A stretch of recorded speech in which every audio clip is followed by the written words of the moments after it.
അവിടുത്തെ കൃപയിൽ അടിയങ്ങളെ നിലനിർത്തണമേ. പരിശുദ്ധാത്മാവിൻ്റെ ആവാസത്തിൽ അടിയങ്ങളുടെ ഹൃദയങ്ങളെ അവിടുന്ന് ജ്വലിപ്പിക്കണമേ.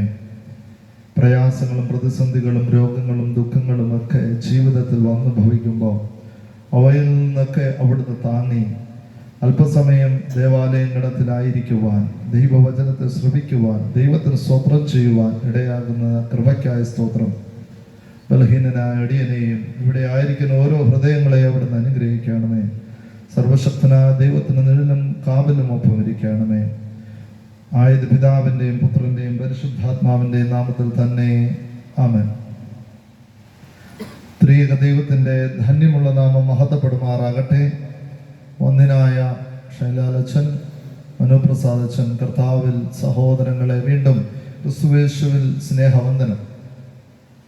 മൂന്നാമത്തെ ദിവസം ദൈവസന്നിധിയോ ചേർന്നുകൊണ്ട് നിങ്ങളുടെ മുമ്പാകെ നിൽക്കുവാൻ സർവേശ്വരൻ ഒരുക്കിയ മഹത്തരമായ അനുഭവത്തിനും അവസരത്തിനും ദൈവത്തിന് സ്തോത്രം അർപ്പിക്കുകയാണ്.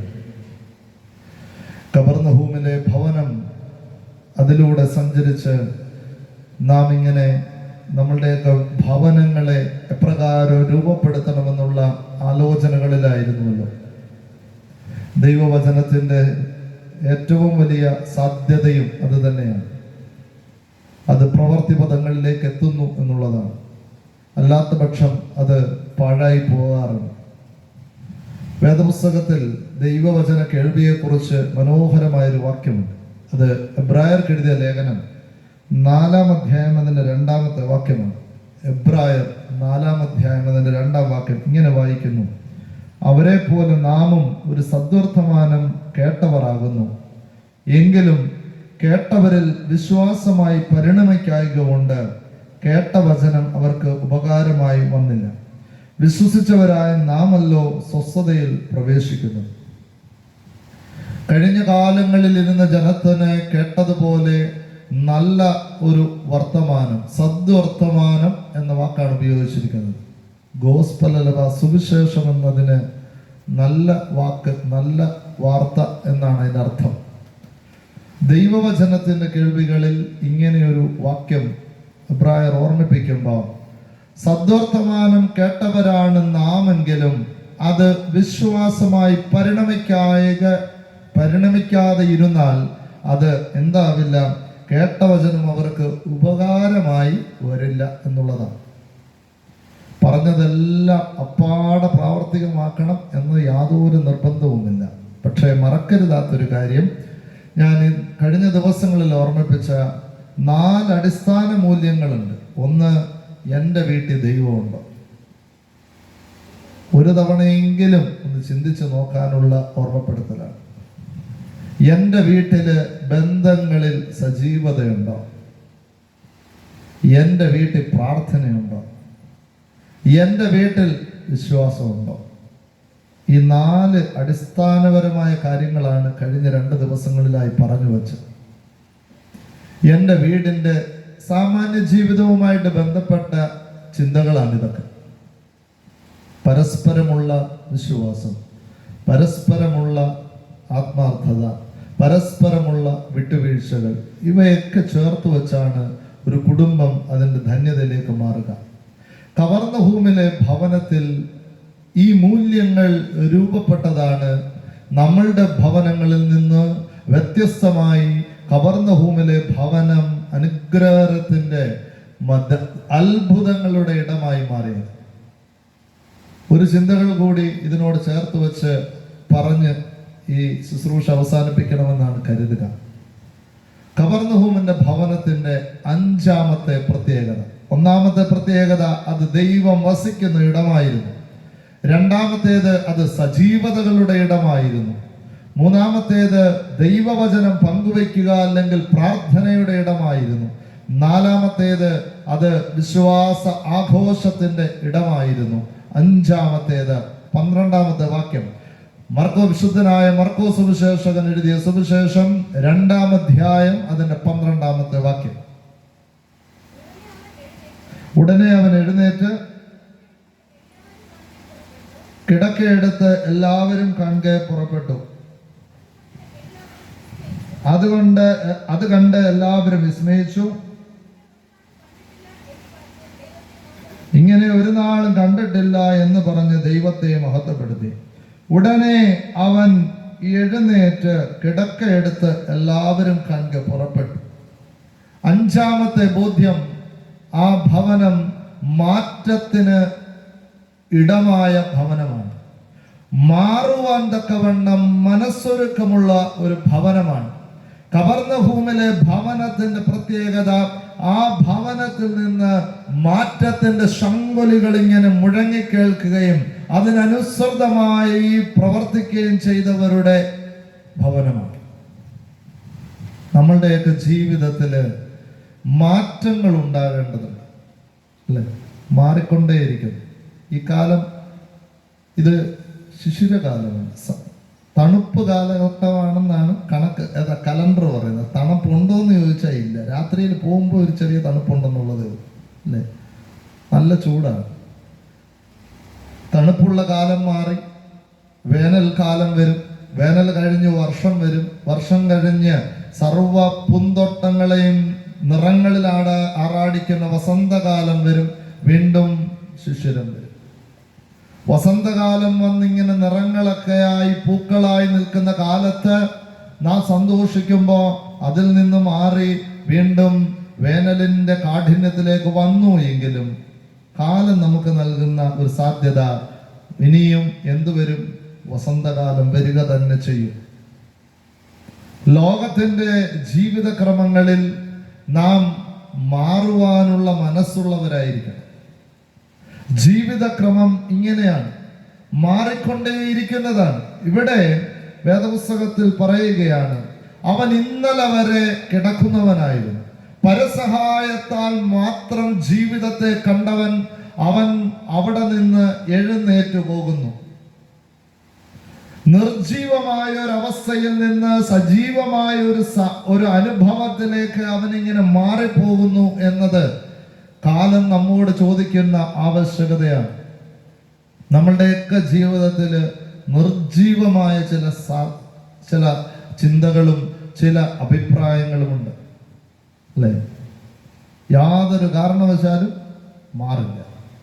ഈ മാറാതിരിക്കുന്നത് കൊണ്ട് സത്യത്തിൽ അപ്ഡേറ്റ് ആവുക എന്നാണ്. എല്ലാവരും ഫോൺ ഉപയോഗിക്കുന്നവരാ, അല്ലേ? ഫോൺ കുറേയൊക്കെ അപ്ഡേഷൻ വേണ്ടി ചോദിക്കും. അപ്പൊ നമ്മൾ എന്ത് ചെയ്യും? ഇപ്പൊ ഇല്ല, പിന്നെ ചെയ്യാന്ന് പറയും. കുറച്ച് കഴിയുമ്പോഴും മൊബൈലിന്റെ തനി സ്വഭാവം കാണിക്കും. എന്ത് കാണിക്കും? ഇനി നീ അപ്ഡേറ്റ് ചെയ്തിട്ട് എന്ത് നോക്കിയാൽ മതി? വാട്സാപ്പും ഫേസ്ബുക്കും നോക്കിയാൽ മതി. എന്ത് ചെയ്യും? ഇങ്ങനെയൊരു അവസ്ഥയുണ്ട് കേട്ടോ, അല്ലേ? ഇനി ഇങ്ങനെ മാറാതെ ജീവിക്കാൻ പറ്റാത്ത ഒരു കാലം നമ്മളുടെ മുമ്പിൽ ഉണ്ടാകും. അതുകൊണ്ടാണ് ഞാൻ എൻ്റെ ഈ ഫോണൊക്കെ ഉപയോഗിക്കുമ്പം, ഈ ഫോൺ ഉപയോഗിക്കുന്നതിൽ ഒരു തികഞ്ഞ പരാജയമായിരുന്നു ഞാൻ. അതുകൊണ്ട് ലോകത്തെ വിശുദ്ധനായ മനുഷ്യൻ ഞാൻ നല്ല വാട്സാപ്പ് ഉണ്ട്, ഫേസ്ബുക്ക് ഉണ്ട്, ഇതെല്ലാം എനിക്കുണ്ട്. അതുകൊണ്ട് ഇതില്ലാത്ത മനുഷ്യനൊന്നുമല്ല. പക്ഷേ ഇതിൻ്റെ ഈ ഒരു മൊബൈലിൻ്റെ ഫങ്ഷന് ഒരു 25% എനിക്ക് ആവശ്യമുള്ളായിരുന്നു. അത്രയും ഞാൻ പഠിച്ചിട്ടുള്ളൂ. അപ്പോഴാണ് കൊറോണ വന്നത്. പള്ളിയിൽ സൂം മീറ്റിംഗ് നടത്തുന്നു, ഗൂഗിൾ മീറ്റ് നടത്തുന്നു. എനിക്കിത് എങ്ങനെയാണെന്ന് പോലും അറിയത്തില്ല. പക്ഷെ കാലം എന്നെ കൊണ്ട് ഇതെല്ലാം ചെയ്യിച്ചു. നമ്മളെല്ലാവരും അങ്ങനെ. ചില അമ്മച്ചിമാരൊക്കെ ഇരുന്ന് വെച്ചിട്ട് ഇത് എവിടാ തൊടണ്ടിയെന്ന് അറിയത്തില്ല. അമ്മച്ചി അവിടെ ഇവിടെയൊക്കെ പിടിച്ച് പ്രാർത്ഥനയുടെ സമയത്ത് ഒറ്റ തൊടയില്ല, അതാ കിടക്കുന്നു. ഇതെവിടെ പോയെന്ന് അറിയത്തില്ല. രാവിലെ ആകുമ്പോൾ അമ്മച്ചി വിളിച്ചിട്ട് ചോദിക്കും, അച്ഛനെ ഞാൻ കണ്ടില്ലല്ലോ. എൻ്റെ കുഴപ്പമല്ല അമ്മച്ചി തൊട്ടതിൻ്റെ കുഴപ്പമെന്ന് പറഞ്ഞിട്ട് കാര്യമില്ല. പക്ഷേ 2 വർഷമൊക്കെ കഴിഞ്ഞപ്പോൾ കൃത്യമായി അത് ഉപയോഗിക്കാനുള്ള ആർജവം അവർ നേടിയെടുത്തു. എന്താണെന്ന് ചോദിച്ചാൽ, കാലത്തിന്റെ മാറ്റത്തിനനുസരിച്ച് മാറാതെ ഇവിടെ നിന്ന് കഴിഞ്ഞാൽ ചിലപ്പോൾ നമ്മൾ അപ്ഡേറ്റ് ആവുന്നില്ല എങ്കിൽ നമുക്ക് ഇന്നിന്റെ വർത്തമാന കാലത്തോട് സംവേദിക്കുവാൻ തക്കവണ്ണം ഇടയാവുന്നില്ല. പൂർവകാലത്ത് ഉപയോഗിച്ചിരുന്ന ഒരു വാക്ക് ചിലപ്പോൾ ഇവിടെ ഉപയോഗിക്കുമ്പോൾ അതിന് പ്രസക്തമല്ലാത്ത ചില സാധ്യതകളുണ്ട്. ഞാൻ കഴിഞ്ഞ ദിവസങ്ങൾ ഓർമ്മിപ്പിച്ചതാണ്. വേദപുസ്തകത്തില് കലപ്പയ്ക്ക് കൈവച്ചിട്ട് തിരിഞ്ഞു നോക്കരുത് എന്ന് പറഞ്ഞിരുന്നതായ ഒരു വാക്ക് ഇന്ന് പറയുമ്പോൾ ചിലപ്പോൾ കലപ്പ എന്താണെന്ന് തിരിച്ചറിയാൻ പറ്റാത്ത ഒരു സമൂഹത്തോടാണ് ഞാൻ ചിലപ്പോൾ അത് പറയേണ്ടി വരുന്നത്. ജീവിതത്തിന്റെ ഇടങ്ങളിൽ മാറ്റം എന്നത് അനിവാര്യമായ ഒന്നാണ്. മാറാത്തതായിട്ട് ലോകത്തൊന്നേ ഉള്ളൂ, ഞാനെന്ന് പറയുന്ന സാധനമാണ്. ഞാനെന്ന ഭാവമുണ്ടല്ലോ. നമ്മൾ ഈ പറഞ്ഞതിൻ്റെ കൂട്ട് നമുക്കങ്ങനെ വലിയ അഹങ്കാരമൊന്നും ഇല്ലയെന്ന് നമ്മൾ കരുതിയെങ്കിലും ഞാനെന്ന് പറയുന്ന ഭാവം നമ്മളിൽ നന്നായിട്ടുണ്ട്. ഇതില്ലാതെയാക്കുന്ന ഒരു കാലത്തിലേക്ക് നാം മാറേണ്ടതുണ്ട്. ഐ എന്ന ഇംഗ്ലീഷ് വാക്കിന് കുരിശിന് ഒരു അർത്ഥം കൊടുക്കുന്നത് അങ്ങനെ ഏറ്റവും സിമ്പിളായിട്ട് കുരിശിന് കൊടുത്തേക്കുന്ന ഒരു അർത്ഥം ഇതാണ്. ഐ എന്ന് പറയുന്ന ഇംഗ്ലീഷ് അക്ഷരം ഉണ്ടല്ലോ, അതിനെ ഇല്ലാതെയാക്കുക. ഐ എന്ന് പറയുന്ന ഞാനെന്നാണ് വാക്കിന്റെ അർത്ഥം. ഐ, ഞാനെന്ന് പറയുന്ന ഭാവത്തെ നെടുകെ ഛേദിച്ചില്ലാതെയാക്കുവന്ന ഒന്നിന്റെ പേരാണ് കുരിശ്. ആ കുരിശ് കർത്താവ് നമ്മളോട് കാണിച്ചിട്ടുണ്ട്. ആ കർത്താവ് ആ കുരിശിലാണ് ഏറിയത്. ആ കുരിശ് നമുക്ക് നൽകുന്നതായ വലിയ പ്രതീകബോധമെന്ന് പറയുന്നത് ഞാനെന്ന ഭാവത്തെ ഇല്ലാതെയാക്കുക എന്നുള്ളതാണ്. നമ്മുടെ അഹന്തയെ, നമ്മുടെ അഹങ്കാരത്തെ, ഞാനെന്ന് പറയുന്ന ഭാവത്തെ ഇന്ന് എല്ലായിടത്തും അവനവന്റെ സ്പേസ് ഉറപ്പിക്കാൻ വേണ്ടിയുള്ള വല്ലാണ്ട വ്യഗ്രതയുണ്ട്. കാല് വലിച്ചിട്ടാണെങ്കിലും കസേര നേടാൻ വേണ്ടിയുള്ള വ്യഗ്രതയില് കാല് പിടിച്ച് കാല് കഴുകി കാൽവറി ക്രൂശിലേറിയ ഒരു കർത്താവിന്റെ മുമ്പാകെയാണ് നാം ഇരിക്കുന്നതെന്ന് മറന്നു പോകരുത്.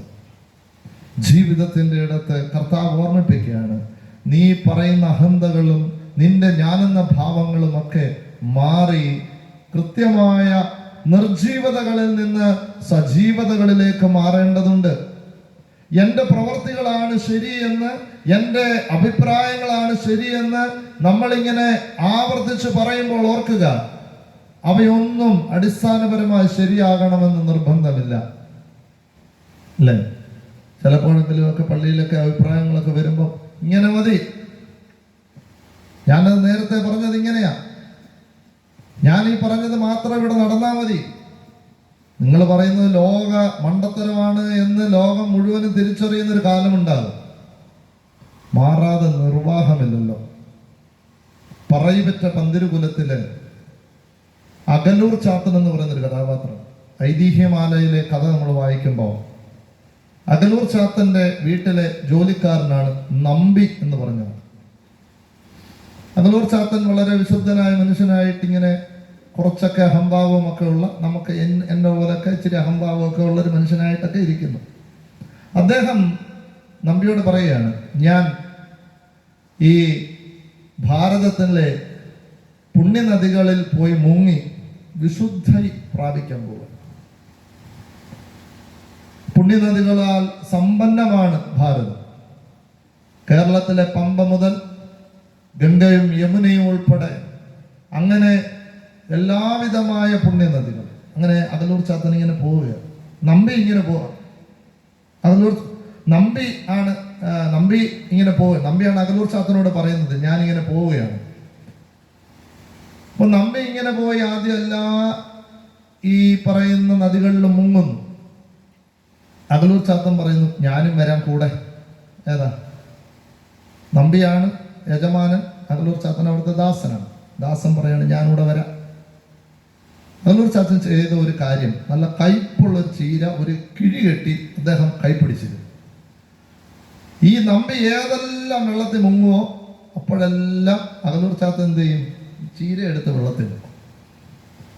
പമ്പയും പമ്പയും, ഭാരതപ്പുഴ മുങ്ങി ഭാരതപ്പുഴ മുങ്ങും, കല്ലടയാറ്റി മുങ്ങി കല്ലടയാറ്റി മുങ്ങി, നെയ്യാറിൽ മുങ്ങി നെയ്യാറിൽ മുങ്ങി, എല്ലാ ആറ്റിലും മുങ്ങി. അങ്ങനെ എല്ലാം കഴിഞ്ഞ് തിരികെ വന്നതിന് ശേഷം നമ്പി ഇങ്ങനെ വീട്ടിലിരിക്കുക. സകല ഭാവവും കളഞ്ഞ് വിശുദ്ധനായി രൂപക്കൂട്ടിനകത്ത് കയറ്റിയിരുത്താൻ പറ്റുന്ന ഒരു പരുവത്തി ആര് വന്നിരിക്കുക? നമ്പി വന്നിരിക്കുക. ആ ഒരു ഇത്തിരി അഹംഭാവം ഒക്കെ ഉണ്ട്. നമ്പി അവിടെ ഇരുന്നിട്ട് ഭാര്യയോട് പറഞ്ഞു, ഭക്ഷണം തയ്യാറാക്കാം. ഭക്ഷണം തയ്യാറാക്കി നമ്പി. അപ്പോൾ അകലൂർ ചാത്തൻ അതിനോട് ചേർന്ന്, അന്ന് ചീരയാണ് കറി. ഈ പറഞ്ഞതുപോലെ നമ്പി ഭക്ഷണത്തിനിരിക്കുന്നു. നമ്പി നോക്കുമ്പോൾ ചോറ് ഉണ്ടെന്ന് കൂട്ടാൻ ഭയങ്കര കയ്പ്. അപ്പൊ നമ്പി ചോദിച്ചു, ഇതെന്തുവാ? പറഞ്ഞു, ചീരയാണ്. അപ്പൊ ഇതേത് ചീരയാണ്?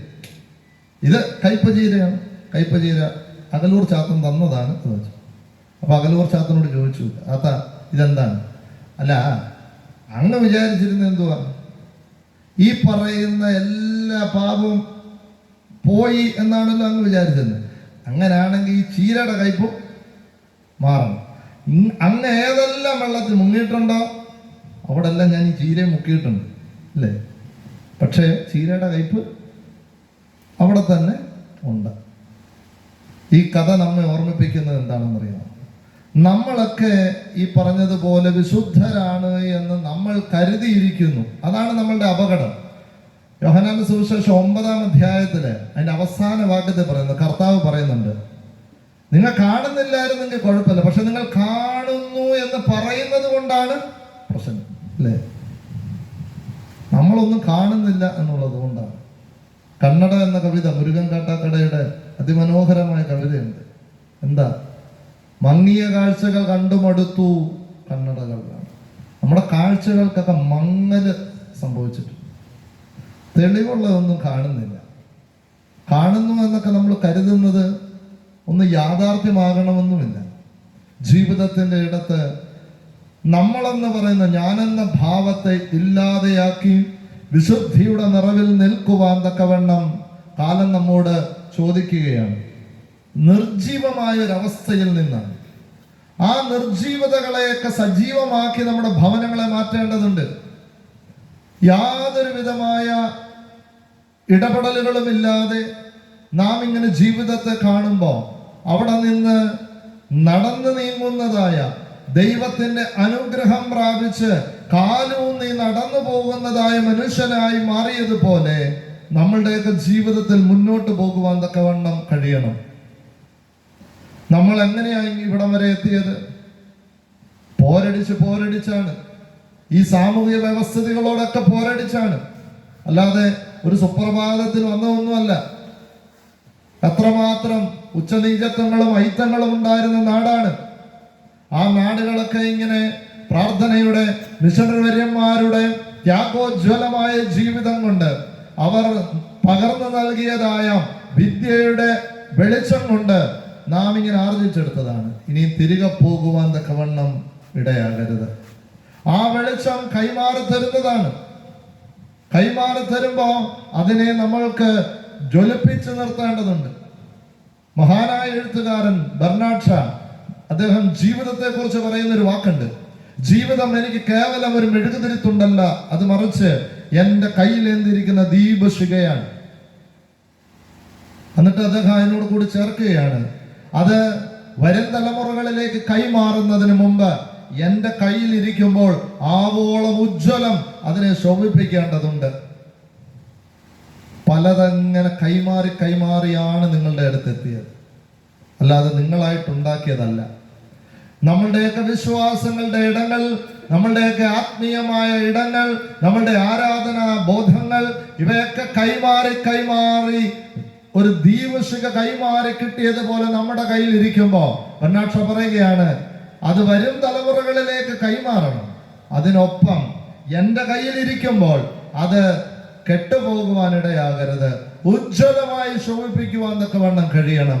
നമ്മളുടെയൊക്കെ ജീവിതത്തില്, നമ്മളുടെയൊക്കെ ആത്മീയ മണ്ഡലത്തില് ഞാനിലൂടെ എന്ത് വെളിച്ചമാണ് മറ്റൊരുത്തിന് നൽകിയത് എന്ന് നാം ഓർക്കേണ്ടതാണ്. നമ്മളൊക്കെ കെടുത്തിയതായ അനേക വെളിച്ചങ്ങൾ നമുക്ക് ചുറ്റുമുണ്ട് എന്ന് തിരിച്ചറിയുന്നിടത്താണ് നമ്മുടെ ആത്മീയതകളൊക്കെ പാഴായി പോയത് എന്ന് നാം കരുതുന്നത്. ഒരു കുഞ്ഞിനെയെങ്കിലും ആത്മീയതയിൽ വളർത്തുവാൻ, ദേവാലയ ബന്ധിതമായി വളർത്തുവാൻ, പണ്ടേ അച്ഛ ഇങ്ങനെ അച്ഛ സാധാരണ കേൾക്കുന്നൊരു ചോദ്യം, എടാ എന്താ പള്ളിയിൽ പോകാത്ത? പണ്ടേ ഇങ്ങനെ അച്ഛ. മാറാൻ ഇനിയും അവസരമില്ല. ജീവിതത്തിന്റെ ഇടത്ത് മാറ്റത്തിലേക്ക് മാറേണ്ടതുണ്ട്. ഷാജി ജോർജ് എന്ന് പറയുന്ന ഒരു അധ്യാപകനായ എഴുത്തുകാരനുണ്ട്. അദ്ദേഹം ഒരു BEd കോളേജിന്റെ പ്രിൻസിപ്പാളാണ്. അദ്ദേഹത്തിന്റെ മനോഹരമായ അനവധി പുസ്തകങ്ങളുണ്ട്. ആ അത്തിവൃക്ഷം പൂക്കുമ്പോൾ എന്ന് പറയുന്ന ഒരു പുസ്തകത്തിൽ അദ്ദേഹം എഴുതുന്നുണ്ട്. അദ്ദേഹം തൻ്റെ കുട്ടികളെ കുറിച്ച് എഴുതുന്നത് ഇങ്ങനെയാണ്: എൻ്റെ കുട്ടികൾ കുടിക്കേണ്ടുന്നത് കെട്ടിക്കിടക്കുന്ന വെള്ളത്തിൽ നിന്നല്ല, ഒഴുകുന്ന ജലത്തിൽ നിന്നാണ് എന്ന്. കെട്ടിക്കിടക്കുന്ന വെള്ളങ്ങൾ അത് മാലിന്യ കൂമ്പാരങ്ങൾ. ആ മാലിന്യങ്ങളിൽ നിന്നല്ല കുടിക്കേണ്ടത്, മറിച്ച് ഈ പറഞ്ഞതുപോലെ നമ്മളുടെയൊക്കെ ജീവിതങ്ങൾ ഇങ്ങനെ മാറ്റത്തിൻ്റെ ബോധ്യമാണ്. ഞാൻ എൻ്റെ സെമിനാരി പഠനത്തിൽ പഠിച്ചുകൊണ്ടിരിക്കുമ്പോൾ എല്ലാവർക്കും ഓരോ തീസിസ് വെക്കണം, ഒരു പ്രബന്ധം വെക്കണം. ഞാൻ ആ പ്രബന്ധം എഴുതിയത് ഞാൻ ധാർമ്മികത അഥവാ എത്തിക്സ് എന്ന് പറയുന്ന ഒരു ഹെഡിലാണ് എഴുതിയത്. അത് എഴുതിയത് വാട്ടർ പൊല്യൂഷൻ, ജലമലിനീകരണം പമ്പാ നദിയുടെ പശ്ചാത്തലത്തിൽ എന്നുള്ള അടിസ്ഥാനത്തിലാണ് ഞാൻ ആ തീസിസ് പൂർത്തിയായത്. അപ്പൊ ഞാൻ അതിനെക്കുറിച്ച് ഇങ്ങനെ പഠിക്കാൻ വേണ്ടി എഴുതിയപ്പോൾ എല്ലാവരും കൂടെ മലിനമാക്കിയ ഒരു നദിയാണ് ഇപ്പം. ശബരിമലയിൽ നിന്നുള്ള മാലിന്യം അവിടെ വന്നു, മാരാമൺ കൺവെൻഷൻ വന്നപ്പോൾ അതിൻ്റെ മാലിന്യം വന്നു, ആറന്മുള വള്ളസദ്യ വന്നപ്പോൾ അതിൻ്റെ മാലിന്യം വന്നു, അതിനുശേഷം കുട്ടനാട്ടിലെ കൃഷിക്കാരന്മാരുള്ള വിഷമടിച്ച് ഇത് വന്നപ്പോൾ അതിൻ്റെ മാലിന്യം വന്നു. അങ്ങനെ സകലവിധമായ മാലിന്യങ്ങൾ, പിന്നെ റാന്നി പോലെയുള്ള ഈ ചന്തകളുടെ മാലിന്യം വന്നു. അങ്ങനെ പീരുമേടിൻ്റെ മലനിരകളിൽ നിന്ന് ഉത്ഭവിച്ച് അറബിക്കടലിൻ്റെ ആഴങ്ങളിലേക്ക് നദി പതിക്കുന്നതിന് മുമ്പ് ഒരു മനുഷ്യന് കുടിക്കാൻ പറ്റാത്ത രീതിയിൽ മാലിന്യം കൊണ്ട് നിറഞ്ഞു. അതിലൊരു പുസ്തകത്തിൽ ഞാൻ വായിച്ചത്, അവിടെ ഈ അതിൻ്റെ സൈഡിൽ ആന വരുന്ന ഒരിടമുണ്ട്, ഞുണുങ്ങാർ എന്നാണ് അതിൻ്റെ പേര് സ്ഥലം. അവിടെ ആന വന്ന് വെള്ളം കുടിക്കുന്നത് നേരിട്ടല്ല കുടിക്കുക. ആന വന്ന് ആദ്യം കൊമ്പ് ഈ കരകളിലോട്ട് കുത്തിയിട്ട് അതിൻ്റെ അകത്തുനിന്ന് വെള്ളം എടുത്ത് കുടിക്കുമെന്ന്. എൻ്റെ കാരണം അത്ര കണ്ട് മാലിന്യം. പ്രഭവങ്ങളിൽ നിന്ന് പതനങ്ങളിലേക്ക് ചെന്നപ്പോൾ വല്ലാണ്ട് മാലിന്യമായി പോയ ഒരു നദിയായിട്ടാണ് ഇതിനെ കാണുന്നത്. ഇത് ഞാൻ പറയാൻ കാരണം തുടക്കമൊക്കെ ഗംഭീര തുടക്കമായിരുന്നു, അല്ലേ? തുടക്കം അതിഗംഭീര തുടക്കമായിരുന്നു. ആ തുടക്കത്തിൽ നിന്ന് അതിൻ്റെ പതനങ്ങളിലേക്ക് പോകുമ്പോൾ ഈ പറഞ്ഞതുപോലെ ചിലപ്പോഴെങ്കിലും മാലിന്യ കൂമ്പാരങ്ങളായി മാറുന്നു എന്നുള്ളതാണ്. ഇന്ന് വായിച്ച വേദഭാഗത്ത് വെളിപ്പാട് പുസ്തകം 2-ാം അധ്യായം അതിൻ്റെ 4-ാമത്തെ വാക്യം ഒന്ന് വായിക്കാമോ? വെളിപ്പാട് പുസ്തകം 2-ാം അധ്യായം 4-ാമത്തെ വാക്യം.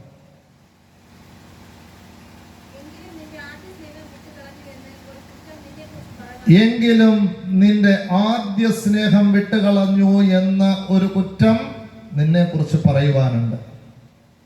യോഹന്നാൻ വെളിപ്പാടുണ്ടാകും. എനിക്ക് മനോഹരമായൊരു വേദഭാഗം കേട്ടോ വെളിപ്പാട് പുസ്തകം എന്നൊക്കെ പറയുന്നത്. വ്യാഖ്യാനിക്കാൻ അത്ര കണ്ട് ചങ്കുറപ്പില്ലാത്ത ഒരു വേദഭാഗമാണ്. എങ്ങനെ വേണേലും വ്യാഖ്യാനിക്കാം. പ്രതീകങ്ങളായതുകൊണ്ട് മനുഷ്യനെ പേടിപ്പിക്കാൻ വേണ്ടി എങ്ങനെ വേണേലും പറയാം, അതിങ്ങനെയാണ് കേട്ടോ. അങ്ങോട്ട് പോകുമ്പോൾ പറയുന്നത് പാമ്പായിട്ട് വരുന്നതാണ്. പക്ഷേ അങ്ങനെ പറയേണ്ടതില്ല. ആ ഒരു പശ്ചാത്തലത്തിൽ പ്രത്യേകിച്ച് AD 70 ടൈറ്റസ് എന്ന് പറയുന്ന രാജാവ് യെരുശലേം ദേവാലയം തകർക്കുന്നു. വലിയ പീഡനങ്ങൾ ക്രിസ്ത്യാനികൾ നേരിടുന്ന സാഹചര്യങ്ങളിൽ ഭാഷ അറിയാതെ എഴുതുവാൻ തക്കവണ്ണം പ്രതീകങ്ങൾ ഉപയോഗിച്ചതാണ് വെളിപ്പാട് പുസ്തകം. എങ്കിലും യോഹന്നാൻ പത്മോസ് ദ്വീപിലായിരുന്ന സമയത്ത് എഴുതപ്പെട്ടു എന്നുള്ളതാണ്. ആ പത്മോസ് ദ്വീപിലായിരുന്നപ്പോൾ എഴുതുമ്പോൾ സത്യത്തിൽ എന്നെ അത്ഭുതപ്പെടുത്തിയൊരു കാര്യം കേട്ടോ. എന്നെ അത്ഭുതപ്പെടുത്തിയൊരു കാര്യം യോഹന്നാന്റെ വെളിപ്പാട് പുസ്തകം 1-ാം അധ്യായം അതിൻ്റെ 10-ാമത്തെ വാക്യമാണ്. വെളിപ്പാട് 1:10 എന്ന് വായിക്കാം. മതി. കർത്തൃ ദിവസത്തിൽ ഞാൻ ആത്മവിവശനായി. ഇതിൻ്റെ അർത്ഥം എനിക്ക് മനസ്സിലായത് പിന്നീടാണ്. എന്താ കർത്തൃ ദിവസം എന്ന് പറഞ്ഞാൽ? ഏതാ ദിവസം? നമ്മളെ സംബന്ധിച്ച് പറഞ്ഞാൽ മതി. ഏതാ? ഞായറാഴ്ച, അല്ലേ? അതുവരെയും ആരാധനകൾ നടത്തിയിരുന്നതായ യോഹന്നാൻ, അതുവരെയും കൂട്ടായ്മകളിൽ പങ്കെടുത്തിരുന്നതായ യോഹന്നാൻ, അതുവരെയും തിരുവത്താഴങ്ങളിൽ സജീവമായ പങ്കാളിത്തം ഉറപ്പിച്ച യോഹന്നാൻ, അതുവരെയും ദൈവവചനത്തിന്റെ ശുശ്രൂഷകളിൽ സജീവമായി നിന്ന യോഹന്നാൻ പത്മോസ് ദ്വീപിൽ ഏകനായി കിടക്കുന്നു. ആരാധിക്കുവാൻ ഇടമില്ല, ആരാധിക്കുവാൻ ആളില്ല, ദൈവവചനം പറയാനില്ല, കേൾക്കാനില്ല, യാതൊന്നുമില്ലാതെ ഏകാന്തമായി പോയപ്പോ ഞായറാഴ്ച വന്നപ്പം എന്തോ ആയി? ഞാനാണോ പറഞ്ഞേ? വെളിപ്പാട് പുസ്തകം പറയുകയാണ് കർത്തൃ ദിവസത്തിൽ ആത്മവിവശതയുണ്ടായി. നമുക്കോ? ഇനി ഞായറാഴ്ചയല്ല, തിങ്കളാഴ്ചയല്ല, ഏതായാലും വേണ്ടില്ല, ഒരു വിവശത ഇല്ല.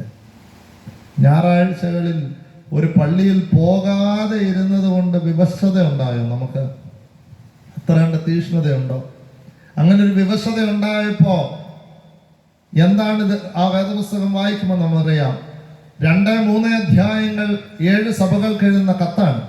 4-ാമത്തെ അധ്യായം വരുമ്പോൾ അവിടെ വീണ്ടും ഇതിന്റെ തുടർച്ച കാണുന്നുണ്ട്. 4-ാമത്തെ അധ്യായത്തിലേക്ക് വരുമ്പോൾ 1 മുതലുള്ള വാക്യങ്ങളിൽ വരുമ്പോൾ നമ്മൾ വായിക്കുന്നു, അനന്തരം സ്വർഗത്തിൽ ഒരു വാതിൽ തുറന്നിരിക്കുന്നത് ഞാൻ കണ്ടു. കാഹളനാദം പോലെ എന്നോട് സംസാരിച്ചു കേട്ട ആദ്യത്തെ ശബ്ദം എന്നോട്, ഇവിടെ കയറി വരിക, മേലാൽ സംഭവിക്കാനുള്ളത് ഞാൻ നിനക്ക് കാണിച്ചു തരാം. അത് കഴിഞ്ഞിട്ട് വായിക്കുകയാണ്, സിംഹാസനത്തിൽ ഒരുത്തൻ ഇരിക്കുന്നു, ഇരിക്കുന്നവൻ കാഴ്ചയ്ക്ക് സൂര്യകാന്തത്തോട് പത്മരാഗത്തോട് സദൃശൻ. അതിന് ചുറ്റും എന്ത് ചെയ്യുന്നു? 24 സിംഹാസനങ്ങൾ, വെള്ളയുടുപ്പ് ധരിച്ച്. എന്താ അതിന്റെ അർത്ഥം? നിനക്ക് പ്രാർത്ഥിക്കുവാൻ തക്കവണ്ണം അവസരമില്ലാതെ ഏകാന്തമായി പോയപ്പോ സ്വർഗം തുറന്ന് ദൈവം അവൻ ആരാധന കാണിച്ചു കൊടുത്തു. അല്ലേ? ചില ആരാധനകളൊക്കെ നമ്മൾ കണ്ടത് ICU മുറി ചെന്നിട്ടാ. മെഡിക്കൽ കോളേജിന്റെ വരാന്തകളിലൂടെ നടക്കുമ്പോൾ അവിടെ ഉയരുന്ന പ്രാർത്ഥനകൾക്ക് അപ്പുറത്തേക്ക് ലോകത്തൊരു പ്രാർത്ഥനയില്ല എന്ന് നമുക്കറിയാം. അത് ഏറ്റവും നന്നായിട്ട് അറിയണമെങ്കിൽ SAT ആശുപത്രിയുടെ വരാന്തയിൽ കൂടി നടക്കണം. അല്ലെങ്കിൽ റീജിയണൽ കാൻസർ RCCയുടെ കുഞ്ഞുങ്ങളുടെ വാർഡുണ്ട് അവിടെ. ആ വാർഡിന്റെ ഈ വഴിയിൽ കൂടി ജീവിതത്തിൽ ഒരിക്കലെങ്കിലും നടന്ന പിന്നീട് ഈ അത്രാണ്ട് അഹങ്കാരം ഉണ്ടാവില്ല. എത്രയോ കുഞ്ഞുങ്ങൾ SAT ആശുപത്രിയിലൊക്കെ ഇങ്ങനെ നടക്കുമ്പോൾ നമുക്കറിയാം. മെഡിക്കൽ കോളേജിൻ്റെ ഒക്കെ ഞാൻ ആദ്യം തൊട്ട് മുമ്പ് ഇരുന്ന ദേവാലയം മെഡിക്കൽ കോളേജിൻ്റെ അവിടുത്തെ ദേവാലയമായിരുന്നു. ചിലപ്പോഴൊക്കെ പലയിടത്ത് നിന്ന് ഈ പറയുന്നതിലൂടെ നാട്ടിൽ നിന്നൊക്കെ, എൻ്റെ നാട്ടിൽ നിന്നെല്ലാം വരുന്നത് അങ്ങോട്ടാണ്. അതായത് ഒരു പത്തനാപുരം അടൂർ സൈഡിൽ നിന്നൊക്കെയുള്ള ക്രിട്ടിക്കൽ സ്റ്റേജുകാർ അവിടെ നിന്നൊക്കെ വരുമ്പോൾ അവർ വിളിക്കും, അച്ഛാ ഇന്നതുപോലെ ഒന്ന് വരുന്നുണ്ട്, എന്ത് ചെയ്യാൻ പറ്റും? ദൈവം ആ പ്രാർത്ഥനയ്ക്ക് സത്യത്തിൽ ഇടമൊരുക്കുന്നു. ആത്മവിവശത ഉണ്ടാകുന്നെങ്കിൽ ഞായറാഴ്ച പള്ളിയിൽ പോകാൻ പറ്റിയില്ല എന്നുള്ളതിൽ നിനക്ക് വേദനയും ചങ്കിന് ഒരു പൊടിപ്പുമുണ്ട് എങ്കിൽ അവിടെ ദൈവം സ്വർഗം തുറന്ന് നിനക്ക് ആരാധനയുടെ അനുഭവം കാണിച്ചു തരും എന്നുള്ളതിൽ സംശയം വേണ്ട. അങ്ങനെയാണ് യോഹന്നാൻ ഈ കത്തെഴുതുക. അങ്ങനെ 1-ാമത്തെ കത്താണ് എഫേസോസ് സഭയ്ക്ക് എഴുതുക. എഫേസോസ് എന്ന് പറയുന്നത് തൊട്ടുകാലം പെർഗമോസിന് തൊട്ട് മുമ്പ് വരെ അവിടുത്തെ തലസ്ഥാനമായിരുന്നു. സമ്പന്നമായ നഗരമായിരുന്നു. എല്ലാം കൊണ്ടും ഈ പറഞ്ഞതുപോലെ സമ്പുഷ്ടമായ ഒരു നഗരം. പക്ഷേ അവിടെ പറയുന്നത് എന്താണ്? 2-ാമത്തെ അധ്യായത്തിൽ വായിക്കുമ്പോൾ ഒരുപാട് കാര്യങ്ങൾ പറയുന്നുണ്ട്. നീ കൊള്ളാം, ഏതാ? കള്ളന്മാർ വന്നത് കണ്ടത് നല്ലതായിട്ട് പഠിച്ചു, നീ തളർന്നു പോകാതെ ഇരുന്നത് ഞാൻ കണ്ടു, നിക്കോലോവിയരുടെ വേദവിപരീതത്തെ എതിർത്തു നിന്നത് കണ്ടു, എല്ലാം കൊള്ളാം. പക്ഷെ എന്തുണ്ട്?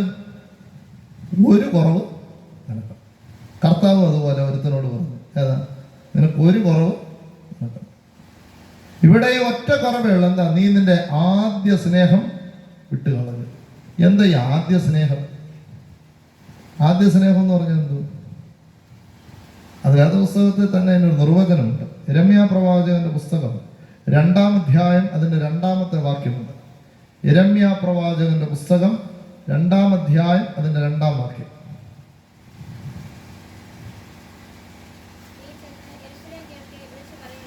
യെരൂശലേം കേൾക്കെ വിളിച്ചു പറയേണ്ടത്, യഹോവ ഇപ്രകാരം അരുളി ചെയ്യുന്നു, മരുഭൂമിയിൽ വിതയ്ക്കാത്ത ദേശത്ത് തന്നെ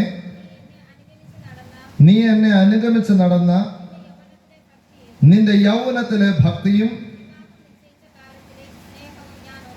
വിവാഹം നിശ്ചയിച്ച കാലത്തിലെ സ്നേഹവും ഞാൻ ഓർക്കുന്നു. ഈ സ്നേഹത്തെയാണ് ആദ്യ സ്നേഹം എന്ന് വെളിപ്പാടിൽ പറയുന്നത്. വിവാഹം നിശ്ചയിച്ച കാലത്തിലെ ഏതാണ് സ്നേഹം? നമുക്കറിയാം, പഴയ നിയമകാലത്ത് യഹൂദ പാരമ്പര്യത്തിൽ വിവാഹം നിശ്ചയം കഴിഞ്ഞാൽ ഉടനെ അവരൊന്നിച്ചായിരുന്നു ആവശ്യം. അതുകൊണ്ടാണ് വിവാഹം നിശ്ചയിച്ച ആർക്ക് വേണ്ടി യോസഫും മറിയയൊക്കെ ഒന്നിച്ചു പോകുന്നത്. ജീവിതത്തിൻ്റെ ഇടത്ത് വിവാഹം നിശ്ചയിച്ച നമ്മുടെയൊക്കെ കുടുംബജീവിതം ആരംഭിച്ച ആദ്യ കാലത്തുള്ള സ്നേഹം ഇപ്പോൾ ഉണ്ടോ? അത് സിമ്പിളായിട്ട് ചോദിച്ചു കഴിഞ്ഞാൽ നമ്മൾ ഇവിടുന്ന് തിരുവനന്തപുരം വരെ പോകുന്നതിനെ കുറിച്ച് പറഞ്ഞാൽ ആദ്യം എന്ന് പറഞ്ഞാൽ 2 കൈയൊക്കെ പിടിച്ച് ഭയങ്കര ഒന്നിച്ചങ്ങോട്ട് പോകും. കുറച്ച് കഴിയുമ്പോൾ ഏതാ ദൂരം കൂടും.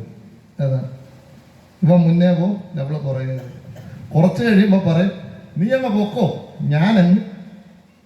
ഇവിടെ ഉണ്ടോന്ന് അറിയത്തില്ല വെച്ചാൽ ഞാൻ ഈ പറയുന്നതൊക്കെ എൻ്റെ പശ്ചാത്തലത്തിൽ നിന്നാണ് പറയുന്നത്. നീ അങ്ങ് പൊക്കോ, ഞാൻ അങ്ങ് വന്നേക്കാം.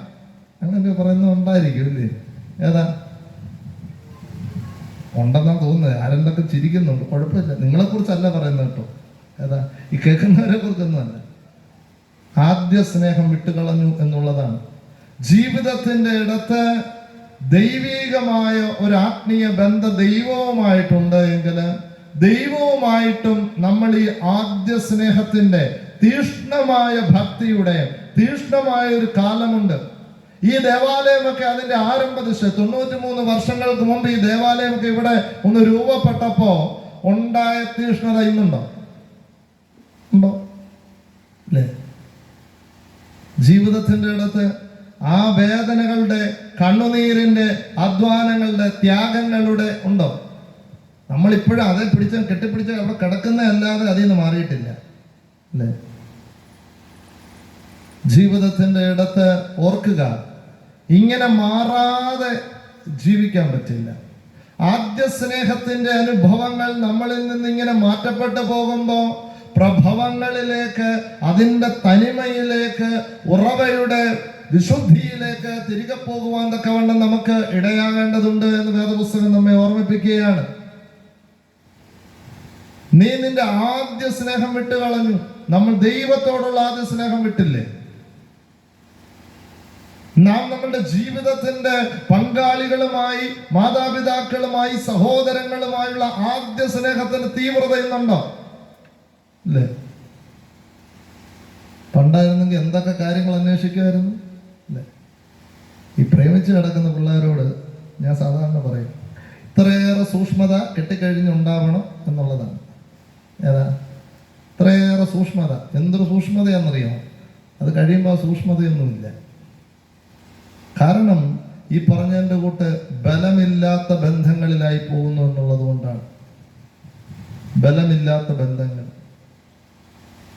ജീവിതത്തിന്റെ ഇടങ്ങളിൽ നമ്മൾ ആലോചിക്കേണ്ടുന്ന ഒരു വലിയ കാലമുണ്ട്. ദൈവമാണ് നമ്മളെ വഴി നടത്തിയത്. ആ ദൈവികമായ സ്നേഹത്തിൽ നിന്ന് നാം അകന്നു പോയിട്ടുണ്ടോ? ഞാനൊരു പൂ ഇവിടെ വച്ചു, അതിൻ്റെ കാഴ്ചവട്ടത്തിന് പരിധിയുണ്ട്. മണമുള്ള പൂവാണെങ്കിൽ അതിൻ്റെ സൗഗന്ധികമായ സുഗന്ധത്തിന് എന്തുണ്ട്?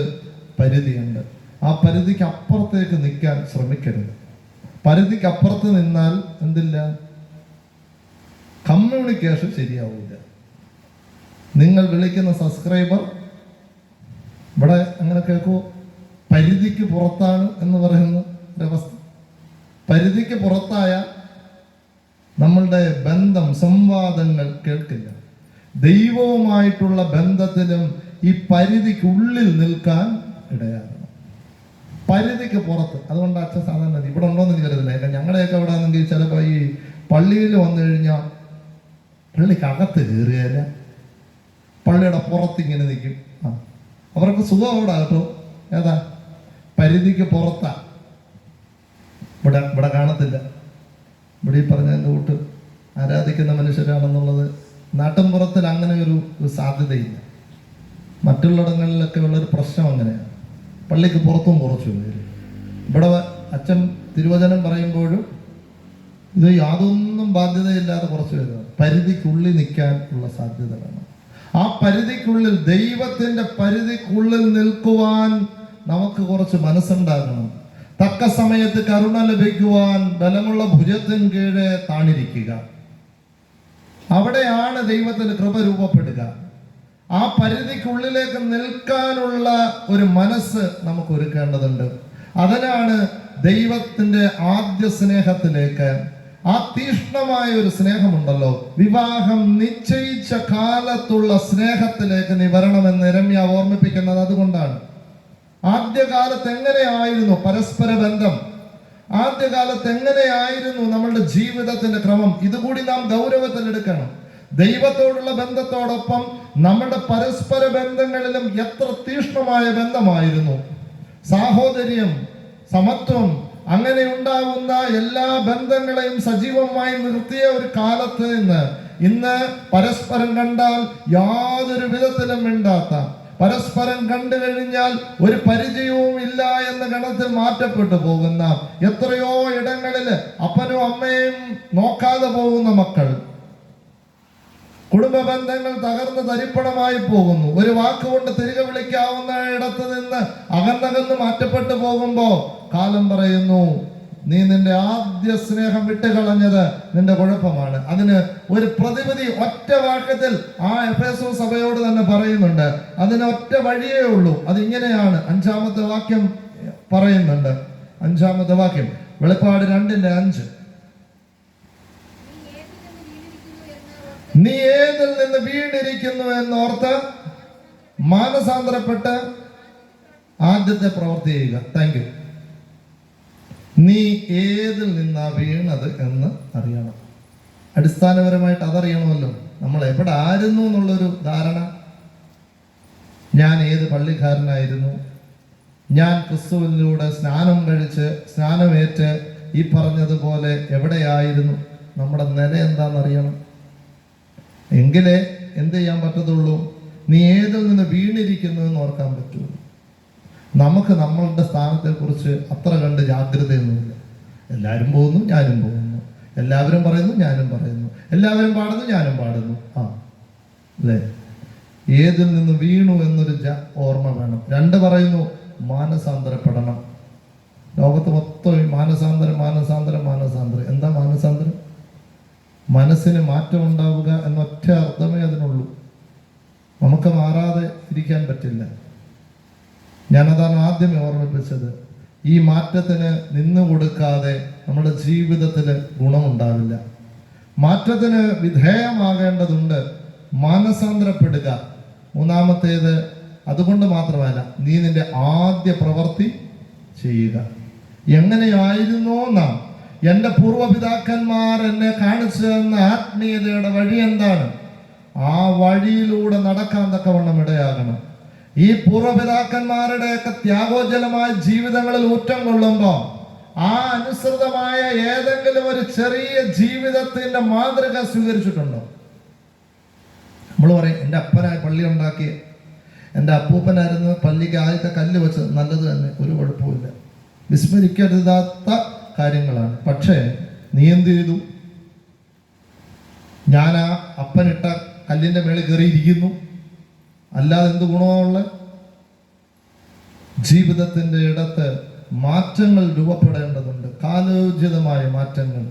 ആ മാറ്റങ്ങളിൽ എന്താണോ ആത്മീയതയിൽ പൂർവികർ കാണിച്ചു തന്നത്, ഈ ഒരു ദേശത്ത് ഒരു മിഷനറിയുടെ പ്രവർത്തന ഫലമായ ഒരു ദേവാലയം 93 വർഷങ്ങൾക്ക് മുമ്പ് ഉണ്ടായപ്പോ എന്താണോ അവർ മുന്നോട്ട് വച്ച ആശയം, ക്രിസ്തുവിന്റെ ആ നാമത്തെ മഹത്വപ്പെടുത്തുവാനാണ്. ആ മഹത്വപ്പെടുത്തുന്ന അനുഭവങ്ങളിലേക്ക് നാം മാറുന്നുണ്ടോ എന്ന് ചിന്തിക്കണം. അവിടെയാണ് നമ്മുടെയൊക്കെ തിരികെ പോക്കിനും ജീവിതത്തിനുമൊക്കെ ധന്യത ഉണ്ടാവുകയുള്ളൂ. വെളിപ്പാട് പുസ്തകത്തിന്റെ എഫേസോസ് അതുകൊണ്ടാണ് അന്ന് പറയുക, നീ തിരികെ ആദ്യത്തെ പ്രവർത്തികൾ ചെയ്യേണ്ടതാണ് എന്ന് വേദപുസ്തകം പറയുന്നത്. ജീവിതത്തിന്റെ എല്ലാ ഇടങ്ങളിലും ഈ ഒരു മാറ്റത്തിന്റെ ശബ്ദം മുഴങ്ങേണ്ടതുണ്ട്. ഒരു പക്ഷെങ്കിൽ എല്ലാ പ്രസംഗങ്ങളിലും ആവർത്തിച്ച് കേൾക്കുന്ന ഒരു വാക്ക് അമ്മ എന്ന വാക്കാണ്. മാറ്റത്തിന്റെ വക്താക്കളാണ് അമ്മമാർ. അമ്മ എന്ന വാക്കിന്റെ അർത്ഥം അറിയാം? അമ്മ എന്ന വാക്കിന്റെ അർത്ഥം എന്താണ്? അതെന്തൊരു ചോദ്യം വെച്ചോ. അമ്മ എന്ന വാക്കിന് ഇനി അർത്ഥവും കൂടെ ഉണ്ടോ? അമ്മ എന്ന വാക്കിന് അർത്ഥമുണ്ട്. മലയാളത്തിൽ ഭാഷ ഉപയോഗിക്കുന്നതിന് മനോഹരമായ അർത്ഥമുണ്ട്. അമ്മ എന്ന് പറയുന്ന പദത്തെ പിരിച്ചെഴുതിയാൽ ആ അധികം ഇമ്മ എന്നാണ്. ഇമ്മ എന്ന വാക്കിന് 2 മാ ചേരുന്നതാണ്, അല്ലേ? ഉമ്മ ശരിയല്ലേ? ആണ്. മമ എന്നാണ് വാക്കിന്റെ അർത്ഥം. മമ എന്ന വാക്കിന്റെ അർത്ഥം എൻ്റേത് എന്നാണ്. എൻ്റെ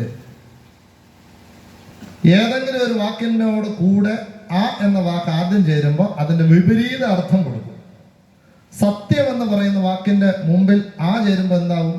അത് അസത്യമാകും. സമാധാനം എന്ന് പറയുന്ന വാക്കിന്റെ മുമ്പിൽ ആ ചേരുമ്പോൾ എന്താവും? അസമാധാനമാകും. അങ്ങനെ എന്റേത് എന്ന വാക്കിന്റെ മുമ്പിൽ, മമ എന്ന വാക്കിന്റെ മുമ്പിൽ ആ ചേർന്നപ്പോൾ എന്റേതല്ല എന്ന് സ്വയം പ്രഖ്യാപിക്കുന്നതാണ് അമ്മ എന്ന വാക്ക്, അല്ലേ? അമ്മ എന്ന വാക്കിന് വളരെയേറെ ആഴമുള്ള വാക്കാണ്. മാറ്റത്തിന്റെ വക്താവാണ് അമ്മ. ഞാനല്ല, ഒന്നും എന്റേതല്ല എന്നുള്ളതാണ്, അല്ലേ? ഒന്നും എന്റേതല്ല എന്ന് പറയാൻ കഴിയുന്നതാണ് അമ്മ. ഇന്ന് ഈ പേര് എല്ലാവർക്കും, എല്ലാ സ്ത്രീകൾക്കും അമ്മ എന്ന നാമധേയം സൂട്ടബിളാണ് എന്ന് ഒരു മിഥ്യാബോധം എനിക്കില്ല, അല്ലേ? പണ്ടൊക്കെ ആയിരുന്നു കേട്ടോ, മക്കൾക്ക് കൊടുക്കാൻ വേണ്ടി കഞ്ഞി വച്ചിരുന്നു. അതിൻ്റെ ചോറില്ലാത്തത് കൊണ്ട് വെള്ളം മാത്രം കുടിച്ച അമ്മമാരൊക്കെ ഈ പറയുന്നതിൻ്റെ കൂട്ട് ഇപ്പോൾ ഒക്കെ ഉണ്ടാവണമെന്ന് നിർബന്ധമൊന്നുമില്ല. ആദ്യം ഞാൻ കഴിക്കും, ഇയാൾക്ക് വേണമെങ്കിൽ ഇയാൾ വേണമെങ്കിൽ കഴിച്ചാൽ മതി എന്നൊരു നിലപാടിലേക്ക് വന്നിട്ടുണ്ട്. പെറ്റ കുഞ്ഞിനെ എടുത്ത് കരിയിലേക്കകത്ത് പൊതിഞ്ഞു വെച്ചിട്ട് ഉറുമ്പരിച്ച് മരിച്ചു പോയ അമ്മമാരുടെ കാലത്തു കൂടിയാണ് നാം ജീവിക്കുന്നത് എങ്കിൽ അമ്മ നമുക്ക് നൽകുന്ന സാധ്യത അത് മാറ്റത്തിൻ്റെതാണ്. അത് പറയാനൊരു കാരണം കൂടിയുണ്ട്. വേദപുസ്തകത്തിൽ രേഖപ്പെടുത്തുന്ന അമ്മയുടെ പേര് മറിയ എന്നാണ്. ആ അമ്മയെ പോലെ മാറ്റത്തിന് ഇടയാക്കിയ വ്യക്തി ലോകത്തില്ല. ചാലകമായ ശക്തിയായി തീരുന്നു. പ്രകടമായ ഒരു ഉദാഹരണം പറഞ്ഞുകൊണ്ട് ആ ഭാഗം വിടാം. യോഹന്നാന്റെ സുവിശേഷം 2-ാം അധ്യായം, അതിൻ്റെ യോഹന്നാന്റെ സുവിശേഷം 20-ാം അധ്യായം, അതിൻ്റെ 1 മുതലുള്ള വാക്യങ്ങളൊന്ന് വായിക്കാം. വിശുദ്ധ യോഹന്നാൻ 20-ാം അധ്യായം, അതിൻ്റെ 1-ാമത്തെ വാക്യം.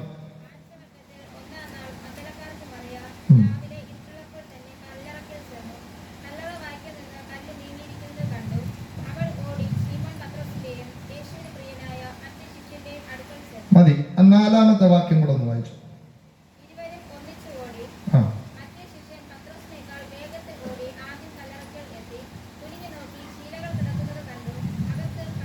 മതി. കർത്താവിന്റെ ഉദ്ധാനം മക്കളക്കാരത്തെ മറിയ കാണുന്നു, ഓടുന്നു, ശിമോൻ പത്രോസിനോട് പറയുന്നു. പത്രോസും മറ്റേ ശിഷ്യൻ, ഏതായി മറ്റേ ശിഷ്യൻ? യോഹന്നാനെ കുറിച്ചാണ് പറയട്ടോ. യോഹന്നാനൂടെ ഓടുന്നു. ശിഷ്യന്മാരുടെ കൂട്ടത്തിൽ ഏറ്റവും പ്രായമുള്ളവനായിരുന്നു ആര്? പത്രോസ്. ഏറ്റവും എളുപ്പമുള്ളവനായിരുന്നു യോഹന്നാൻ. ഇങ്ങനെ പ്രായമുള്ള, സ്വാഭാവികമായിട്ടും കിളവനും ചെറുപ്പക്കാരനോട് ഓടി ആര് ആദ്യമെത്തി? വേദഭാഗം പറയുന്നത് അങ്ങനെയല്ലേ, ഞാൻ പറയുന്നതല്ലല്ലോ. ഇരുവരും ഒന്നിച്ചോടി. മറ്റേ ശിഷ്യൻ ആദ്യം കല്ലറക്കൽ എത്തി.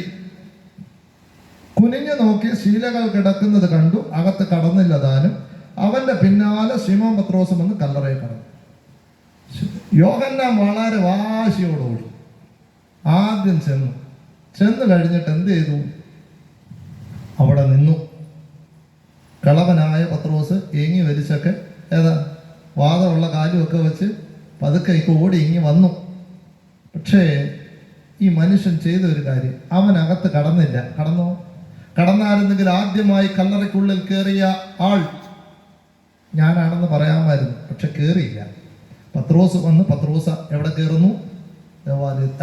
കല്ലറയുടെ ഉള്ളിൽ കയറുന്നു.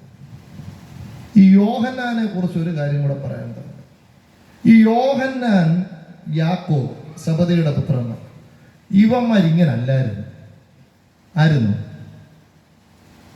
വിശുദ്ധ മത്തായി എഴുതിയ സുവിശേഷം അതിൻ്റെ 20-ാം അധ്യായം, വിശുദ്ധ മത്തായി എഴുതിയ സുവിശേഷം 20-ാം അധ്യായം അതിൻ്റെ 20-ാമത്തെ വാക്യം ഒന്ന് വായിച്ചു. പുത്രന്മാരുമായി ക്രിസ്തുവിന്റെ അടുക്കൽ വന്നു, നമസ്കരിച്ച്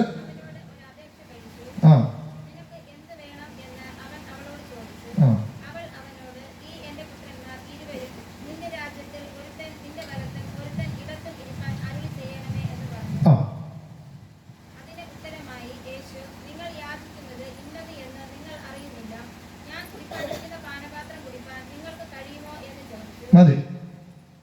നമുക്കറിയാവുന്നതാണ്. രണ്ടുപേരും ഇരുന്നപ്പോൾ ഇതിനു മുമ്പ് ഒരു വാക്യം കൂടെ വായിക്കാം. വിശുദ്ധ മർക്കോസ് സുവിശേഷം 10-ാം അധ്യായം 37-ാമത്തെ വാക്യം.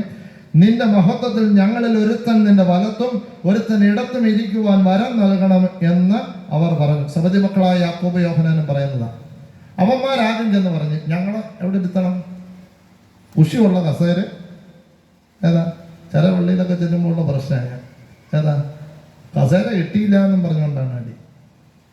കല്യാണമൊക്കെ കഴിഞ്ഞിട്ട് എല്ലായിടത്തും പോകുമ്പോൾ പപ്പടം കൊടുത്തില്ല എന്നും പറഞ്ഞുകൊണ്ടാണ് കൊല്ലത്ത് ഒരുത്തൻ്റെ തല അടിച്ചു പൊട്ടിച്ച്. ഏതാ? 1 രൂപയുടെ പപ്പടം. ഇടയ്ക്കൊക്കെ ഈ പേപ്പറിൽ വരുമ്പോൾ തമാശയായിട്ട് തോന്നുമെങ്കിൽ സത്യമാണ്, സ്ഥാനമില്ലാതെ പോയെന്നുള്ളത്. അപ്പോഴാണ് സബദിപുത്രന്മാർ ചെന്ന് പറയുന്നത് എന്നെ ഇടത്തും ഒരുത്തനെ വലത്തും ഇരുത്തണം, ഒന്നാമനായിട്ടിരിക്കണം. അതാണല്ലോ ചിന്ത. നീ അവനെ കേൾക്കാഞ്ഞിട്ട് വേറൊരു തള്ളയും കൂടെ പറഞ്ഞു വിട്ടു. ഏതാ? നീ ഇപ്പം പറഞ്ഞിട്ട് കേൾക്കാത്തത് കൊണ്ട് അവൻ്റെ അമ്മയെ പറഞ്ഞു വിട്ട. സബദിപുത്രന്മാരുടെ അമ്മയും ചെന്ന് പറയാണ് എൻ്റെ മക്കളെ ഒന്ന് ഇരുത്തിയേക്കണേ. ഏതാ? എൻ്റെ പള്ളിയിലെ അവിടോട്ടൊന്ന് പൊക്കി വച്ചേക്കണേ വെച്ചാൽ എൻ്റെ മോളെ എൻ്റെ മോള് പള്ളിയിൽ പറ സൺഡേ സ്കൂളുണ്ടോ? ഒന്നുമില്ല. കൊയറി വരുമോ? പാട്ട് പാടാൻ വരത്തില്ല. അച്ഛൻ ആരാധന കഴിയില്ല. പക്ഷെ എന്നാലും പൊങ്ങി എവിടെ ഇരിക്കണം? അവിടെ ഇരുത്തിയേക്കണം. അങ്ങനെ മക്കൾ പറയുന്ന ചില അമ്മമാരുടെ കാലഘട്ടമായത് കേട്ടോ. പണ്ടായിരുന്ന കുഴപ്പമൊന്നുമില്ലായിരുന്നു. സ്കൂളിലെ സാറ് 2 അടി വന്നു കഴിഞ്ഞാൽ വീട്ടിൽ വന്നു കഴിഞ്ഞാൽ 4 അടി കിട്ടും. എന്താ കാര്യം? സാറ് ചെയ്തത് ശരിയാണെന്നുള്ള കാര്യത്തിൽ ഒരു സംശയവും അപ്പനും അമ്മയ്ക്കും ഇല്ലായിരുന്നു. അതുകൊണ്ട് അടി മേടിച്ച് പറയത്തില്ല. ഇപ്പോഴോ എൻ്റെ അടുത്താണ് ശാസ്താംകോട്ടയ്ക്ക് അടുത്തൊരു പ്രധാനാധ്യാപിക ആത്മഹത്യ ചെയ്തതിൻ്റെ ഒറ്റ കാരണമേ ഉള്ളൂ. കുട്ടിയെ എന്തോ പറഞ്ഞപ്പോൾ രക്ഷിതാക്കൾ പോയി അവരുടെ മാനസികമായ നിലയെ ചോദ്യം ചെയ്യാൻ തക്ക വിധം വല്ലാണ്ട് വികലമാക്കപ്പെട്ടു പോയ കുറ്റാരോപിതയായി നിന്നപ്പോഴാണ് ആ ടീച്ചർ ആത്മഹത്യ ചെയ്തത്. ഗതികെട്ട അമ്മമാരും അപ്പന്മാരും ഒക്കെ ജീവിതത്തിൻ്റെ ഇടത്ത്. അങ്ങനെ ഈ സബദിയുടെ അമ്മ പോയി പറയുകയാണ് ഒന്നാമനാവണം. വല്ലാണ്ട് വ്യഗ്രതയുണ്ട്. ഏതാ? ഒന്നാമനാകാൻ. പിന്നെ ഈ യോഹന്നാൻ എങ്ങനെയാണ് സത്യത്തിൽ ഈ ഉദ്ധാനം കഴിഞ്ഞപ്പോഴത്തേക്ക് ആ ഒരു ചിന്താഗതിയിൽ നിന്നും മാറിയത്? ഓടി വന്നത് ആദ്യം വന്നത് യോഹന്നാനാ. കല്ലറയ്ക്കകത്ത് കയറാമായിരുന്നു. ആ പറയുന്ന സമൂഹത്തിന്റെ ഇടയിൽ കൃത്യമായ സ്ഥാനം കിട്ടിയാന് ഞാനാണ് കണ്ടത് എന്ന് പറയായിരുന്നല്ലോ. എങ്ങനെയാ പഠിച്ചേ? അതിനൊറ്റ കാരണമേ ഉള്ളൂ. വിശുദ്ധ യോഹന്നാൻ എഴുതിയ സുവിശേഷം അതിൻ്റെ 19-ാം അധ്യായം 26-ാമത്തെ വാക്യം. വിശുദ്ധ യോഹന്നാൻ 19:26.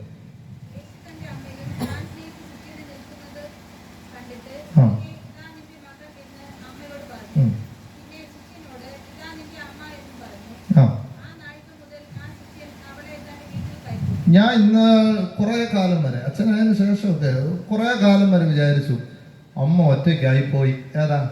കർത്താവിൻ്റെ അമ്മ ഒറ്റയ്ക്കായി പോയപ്പോൾ ആ പാവപ്പെട്ട അമ്മയെ ആരെ ഏൽപ്പിച്ചു? നോക്കാൻ ആരെ ഏൽപ്പിച്ചു? യോഹന്നാനെ ഏൽപ്പിച്ചു. ആണോ? അല്ല. വേദപുസ്തകം വായിച്ചപ്പോഴാണ് മനസ്സിലായത്. വേദപുസ്തകത്തില് ആദ്യം ആരെ ഏൽപ്പിച്ചേ? അമ്മയോട് പറയുക ഈ ഒന്നാമനാകാൻ വാശി പിടിച്ചിരിക്കുന്ന ഒരു ചെറുക്കനുണ്ട്. ഏതാ? യോഹന്നാൻ കർത്താവിനെ കാട്ടി പ്രായം കുറഞ്ഞവനായിരുന്നു. അങ്ങനെ ഒരു കൊച്ചു ചെറുക്കനുണ്ട് എൻ്റെ കൂടെ. അവനെ ആര് ഏൽപ്പിച്ചു? ആ വാക്യം ഒന്ന് എടുത്ത് വായിച്ചു നോക്കിക്കോ. ഞാൻ പറയുന്നതല്ല. അവിടെ പറയുന്നുണ്ട് സ്ത്രീയെ ഇതാ നിന്റെ മകൻ എന്ന് അമ്മയോട് പറഞ്ഞു. പിന്നെ ശിഷ്യനോട് ഇതാ നിന്റെ അമ്മ എന്ന് പറഞ്ഞു. ആദ്യം അമ്മയോട് പറയാണ് അമ്മേ ഇവനെ നോക്കിക്കൊള്ളണം. ഇവൻ ഒരൊറ്റ കുഴപ്പമുള്ളൂ. എന്താ കുഴപ്പമെന്നറിയാമോ? ഒന്നാമനാവണം. എല്ലായിടത്തും ഇങ്ങനെ പൊങ്ങിയിരിക്കണം എന്നുള്ളതാണ്. അല്ലേ? എല്ലായിടത്തും ഇങ്ങനെ തല കണ്ട് ഇരിക്കണം എന്നുള്ളതാണ്. അതിനുശേഷമാണ് അമ്മ ഏൽപ്പിക്കുന്നത്. ഈ അമ്മയ്ക്കറിയാം താഴ്മ പഠിപ്പിക്കാൻ.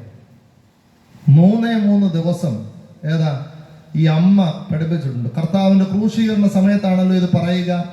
3-ാമത്തെ ദിവസത്തിന്റെ ഉത്ഥാനത്തിന്റെ സമയത്താണ് അവർ കല്ലറയ്ക്കൽ ഓടുക.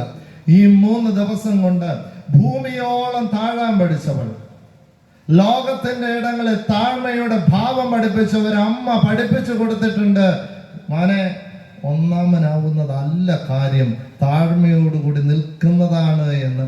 അങ്ങനെ ഒന്നാമനാകുവാനെ കൊതിച്ചവനെ, വാശി പിടിച്ചവനെ ഈ പറയുന്ന താഴ്മയുടെ ഭാവത്തിലേക്ക് മാറ്റിയവരുടെ പേരാണ് അമ്മ. നമ്മളോ ഇന്ന് വല്ലാണ്ട് വ്യഗ്രതകളാണ്. മക്കളെ എല്ലായിടത്തും 1-ാം സ്ഥാനം പിടിക്കും. അടുത്ത കാലത്ത് വന്ന് ഇത് പണ്ടൊരിടത്തൊരു പ്രസംഗം പറഞ്ഞു കഴിഞ്ഞപ്പോൾ പിറ്റേ ആഴ്ച ഞാൻ ആ പള്ളിയിൽ ചെന്നപ്പോൾ ഒരു അമ്മയും മോളൂടെ വന്നിട്ട് എൻ്റെ അടുത്ത് പറഞ്ഞു, അച്ഛാ അച്ഛൻ പറഞ്ഞ് രണ്ടാമതായാൽ മതി എന്ന് പറഞ്ഞു. കൊച്ചിപ്പോൾ പറയുന്നത് സ്കൂളിൽ രണ്ടാമതായാലും മതി എന്ന്. ആ അർത്ഥത്തിലല്ല കേട്ടോ പറയുന്നത്. പഠിക്കുന്നതിൽ ആത്മാർത്ഥമായിട്ട് പഠിക്കണതല്ല. വാശിയുടെ ഇടങ്ങളിൽ നിന്ന് മാറി അമ്മമാർക്ക് ഈ പറയുന്നത് പോലെ ഒരു ഭവനത്തിന്റെ ചക്രത്തെ തിരിക്കുവാൻ തക്കവണ്ണം സാധിക്കും അല്ലേ? അമ്മമാരുടെ പ്രാർത്ഥനകളിലാണ്. ഒരുപക്ഷെ അപ്പന്മാരുടെ പ്രാർത്ഥനകൾക്ക് അപ്പുറത്ത് കുഞ്ഞുങ്ങൾ കേട്ടുകൊള്ളുന്നത് അമ്മയുടെ പ്രാർത്ഥനകളാണ്. ആ അമ്മയുടെ ഉത്തരവാദിത്തമാണ് ഈ കുഞ്ഞിനെ ഇങ്ങനെ മാറ്റത്തിലേക്ക് ഇത് ചെയ്യുക എന്നുള്ളത്. നമ്മൾ എന്ത് ചെയ്യുന്നു എന്നുള്ളത് അമ്മമാർക്ക് ഒരുപാട്. ഈ ഇടയ്ക്ക് ഒരു യൂട്യൂബിലൊരു പ്രസംഗം കേട്ടു. VK സുരേഷ് ബാബു എന്ന് പറയുന്ന മനോഹരമായ പ്രസംഗത്തിൻ്റെ ഒരു പ്രസംഗം നിങ്ങൾ കേട്ട് കാണും. ഈ ഇടയ്ക്ക് അത് വളരെ സജീവമായിരുന്നു. അമ്മമാർക്ക് മാത്രമുള്ള ഒരു അവകാശമായിട്ട് അദ്ദേഹം പറയുന്ന ഒരു കാര്യം, പഴയൊരു സിനിമ പാട്ടുണ്ട്. ലോകത്ത് അദ്ദേഹം പറഞ്ഞ വാക്കുകൾ തന്നെ കടമെടുത്താ പറയുന്നത്. അദ്ദേഹം പറയുകയാണ്, ലോകത്ത് കുയിലിന്റെ പാട്ടുകൾ എല്ലാവർക്കും ഇഷ്ടമാണ്. ആ കുയിലിന്റെ പാട്ടുകൾ കേൾക്കുമ്പോ കുയിലെ നീ പാട്ട് കുറച്ചുകൂടെ ശബ്ദം താത്ത് പാടുക, എൻ്റെ കുഞ്ഞുറങ്ങുകയാണ് എന്ന് പറയാൻ ലോകത്ത് ആർക്കേ പറ്റത്തുള്ളൂ? അമ്മയ്ക്കേ പറ്റത്തുള്ളൂ. ലോകത്തെല്ലാവർക്കും ചന്ദ്രന്റെ നിലാവ് ഇഷ്ടമാണ്. ആ ചന്ദ്രന്റെ നിലാവ് ഇങ്ങനെ വരുമ്പോ അവിടെ പറയുന്നത് അമ്മ കുഞ്ഞ് ഉറങ്ങുന്നത് കൊണ്ട് ചന്ദ്രന്റെ ശോഭ കുറച്ചുകൂടി കുറച്ച് ചന്ദ്രനെ ശോഭിക്ക എന്ന് പറയാൻ ലോകത്തൊരാക്കെ പറ്റൂ, അത് അമ്മയ്ക്കാണ്. ഒന്നിനി ശ്രുതി താഴ്ത്തി പാടുക പൂങ്കുയിലേ, എന്നോമലുറക്കമായി ഉണർത്തരുതേ. ഒന്നിനി തിരി താഴ്ത്തിയോ ശാരദാ നിലാവേ എന്ന് പറഞ്ഞ് പാടുകയാണ്. എന്താ? ഇത് അമ്മയ്ക്ക് മാത്രമേ പറ്റുള്ളൂ കേട്ടോ, മനുഷ്യർക്ക് പറ്റുകയല്ല. അമ്മയെ തിന്ന എല്ലാ കുഞ്ഞും ജീവിച്ചത് അല്ലേ? അമ്മയെ തിന്നാണ്. ക്രിസ്തുവിലൊരു അമ്മഭാവമുണ്ട്. ക്രിസ്തുവിലൊരു അമ്മഭാവമുണ്ട്. ഞാൻ പണ്ട് പറഞ്ഞു ക്രിസ്തു അമ്മയാണെന്ന് പറഞ്ഞപ്പം ക്രിസ്തുവിനെ സ്ത്രീവൽക്കരിച്ചു എന്നുള്ളതായിരുന്നു എൻ്റെ മേലുള്ള ആരോപണം. പക്ഷേ ക്രിസ്തുവിലൊരു അമ്മഭാവമുണ്ട്. അത് പറയാൻ ഒരൊറ്റ കാരണമേ ഉള്ളൂ, എല്ലാവരും അമ്മയെ തിന്നാണ് ജീവിച്ചത് അല്ലേ? അമ്മയുടെ ഉദരത്തിൽ ജീവിക്കുക, അമ്മ കഴിക്കുന്ന ഇതാണ്.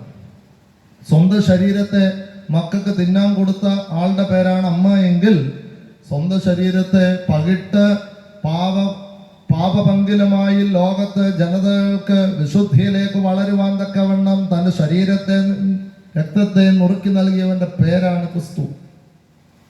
ആ അമ്മ ഭാവമാണ് നമുക്ക് തിരികെ പിടിക്കേണ്ടത്. ജീവിതത്തിന്റെ ഇടങ്ങളിൽ നമ്മോട് വേദപുസ്തകം പറയുകയാണ്, ആത്മീയതയുടെ തലത്തിൽ മാറ്റത്തിന്റെ വക്താക്കളായി മാറണം. എത്രയോ കാലത്ത് നമുക്കറിയാവുന്നത് പോലെ ഇങ്ങനെ കാലം മാറിക്കൊണ്ടേയിരിക്കുന്നു. പക്ഷെ നമ്മൾ മാറുന്നില്ല എങ്കിൽ നമ്മളുടെ ജീവിതത്തിന് അർത്ഥമില്ല.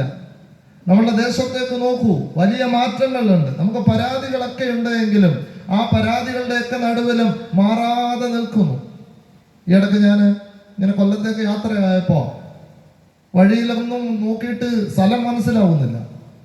കാരണം 6 വരി പാതയാണ് വരിക.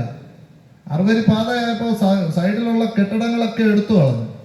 പക്ഷേ ആ മാറ്റം അനിവാര്യമായൊരു മാറ്റമായി പിന്നീട് കാണുന്നുണ്ട്. ഇന്ന് നമ്മൾ വാശി പിടിച്ച് എന്ത് ചെയ്യും? ഇന്ന് വാശി പിടിച്ചിട്ടില്ല. അതുകൊണ്ട് അതുപോലെ തന്നെ ജീവിതകാലം മുഴുവനും അങ്ങനെ തന്നെ നിൽക്കും. മാറ്റത്തിന് വിധേയപ്പെടേണ്ടതുണ്ട് കാലം. അത് കാലം നമ്മോട് പറയുന്നതായ യാഥാർത്ഥ്യമാണ്. ആ മാറ്റങ്ങളിലൂടെയാണ് നാം നമ്മുടെ ആത്മീയതകളെയും തിരികെ പിടിക്കേണ്ടത്. ഇന്ന് നമ്മൾ മാറി അകൃത്യത്തിന്റെ പടുകുഴിയിലേക്കാണ് വീഴുന്നത്. നന്മയിലേക്ക് മാറുവാനാണ് വേദപുസ്തകം പഠിപ്പിക്കുന്നത് എങ്കിൽ നമ്മൾ നന്മയിൽ നിന്ന് മാറി അകൃത്യങ്ങളുടെ ഇടങ്ങളിലേക്കാവുന്നു. വേദപുസ്തകത്തിലെ മനോഹരമായ ഒരു പ്രദേശത്തെ രേഖപ്പെടുത്തുന്നുണ്ട്. അതിന്റെ പേര് ഗിലയാദ് എന്നാണ്. ഗിലയാദ് കേട്ടിട്ടുണ്ടാവും അല്ലേ? ഗിലയാദിനെ കുറിച്ച് വേദപുസ്തകത്തെ രേഖപ്പെടുത്തുന്ന ചില വേദഭാഗങ്ങളുണ്ട്. ഒന്നാമത്തേത്, ആ വേദഭാഗം മാത്രം ഒന്ന് വായിച്ചങ്ങ് പോവാം. ഒന്നാമത്തേത് ഉൽപ്പത്തി പുസ്തകം 37-ാം അധ്യായം 25-ാമത്തെ വാക്യം വായിച്ചു. 37-25.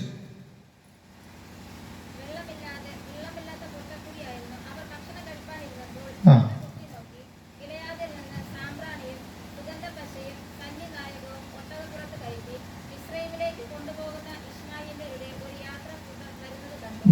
യോസഫിനെ ഇങ്ങനെ കൊട്ടക്കുണത്തിൽ ഇട്ടതിന് ശേഷം ചേട്ടന്മാരെല്ലാം കൂടെ വട്ടം ചുറ്റി ഇരുന്ന് കാര്യം പറഞ്ഞുകൊണ്ട് ഭക്ഷണം കഴിക്കാതിരുന്നപ്പോൾ അവർ തല പൊക്കി നോക്കിയപ്പോൾ ഗിലെയാദിൽ നിന്ന് സന്യനായകവും സുഗന്ധപുഷ്പയും കൊണ്ടുവരുന്ന വ്യാപാരികളുടെ ഇശ്മായേലിയരുടെ കൂട്ടത്തെ കാണുന്നു. അവിടെ രേഖപ്പെടുത്തുന്നത് ഗിലെയാദ് അങ്ങനെ മനോഹരമായൊരു നാടായിരുന്നു, സമ്പന്നതയുടെ നഗരമായിരുന്നു ഗിലെയാദ്.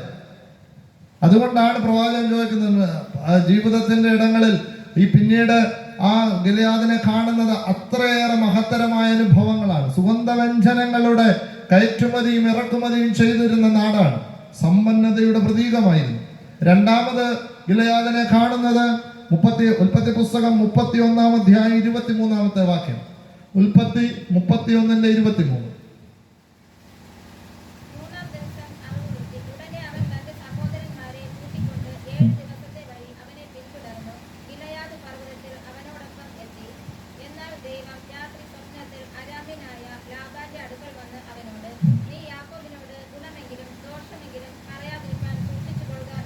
മതി. അത് നമുക്കറിയാം, ലാബാന്റെ ഭവനത്തിൽ നിന്ന് ഉള്ളതൊക്കെ എടുത്ത് ജീവനെ പ്രതി ഓടുകയാണ് ആര്? യാക്കോബ്. അങ്ങനെ ഓടുമ്പോൾ ലാബാൻ കടന്നു പിടിക്കാൻ വേണ്ടിയുള്ള ഒരു ശ്രമത്തിൽ പിന്നാലെ വരുന്നു. പക്ഷെങ്കിൽ ദൈവത്തിൻ്റെയൊക്കെ ബോധ്യത്തിൽ അവൻ അവിടെ വരുന്നു, ഗിലെയാദിൽ വെച്ച് കണ്ടുമുട്ടുന്നു, അവിടെ ഒരു സമാധാന ഉടമ്പടി ഉണ്ടാക്കുന്നു. അവിടെ പറയുന്നുണ്ട്, ലാബാനോട് ദൈവം പറയുന്നുണ്ട്, ഗുണമാന്നേലും ദോഷമാന്നേലും എന്ത് ചെയ്യരുത്, ഒന്നും മിണ്ടരുത്. ഗുണമാന്നേലും ദോഷമാന്നേലും ഗിലെയാദിൽ വെച്ച് സമാധാന ഉടമ്പടി ഉണ്ടാക്കുന്നു. സമാധാനത്തിന്റെ നഗരമായിരുന്നു ഗിലെയാദ്. ഒന്ന് സമ്പന്നതയുടെ നഗരമായിരുന്നു, ഇത് സമാധാനത്തിന്റെ നഗരമായിരുന്നു. ഒരു വേദഭാഗം ഉത്തമഗീതം 4-ാം അധ്യായം 1-ാമത്തെ വാക്യം. ഉത്തമഗീതം 4-ാം അധ്യായം 1-ാമത്തെ വാക്യം.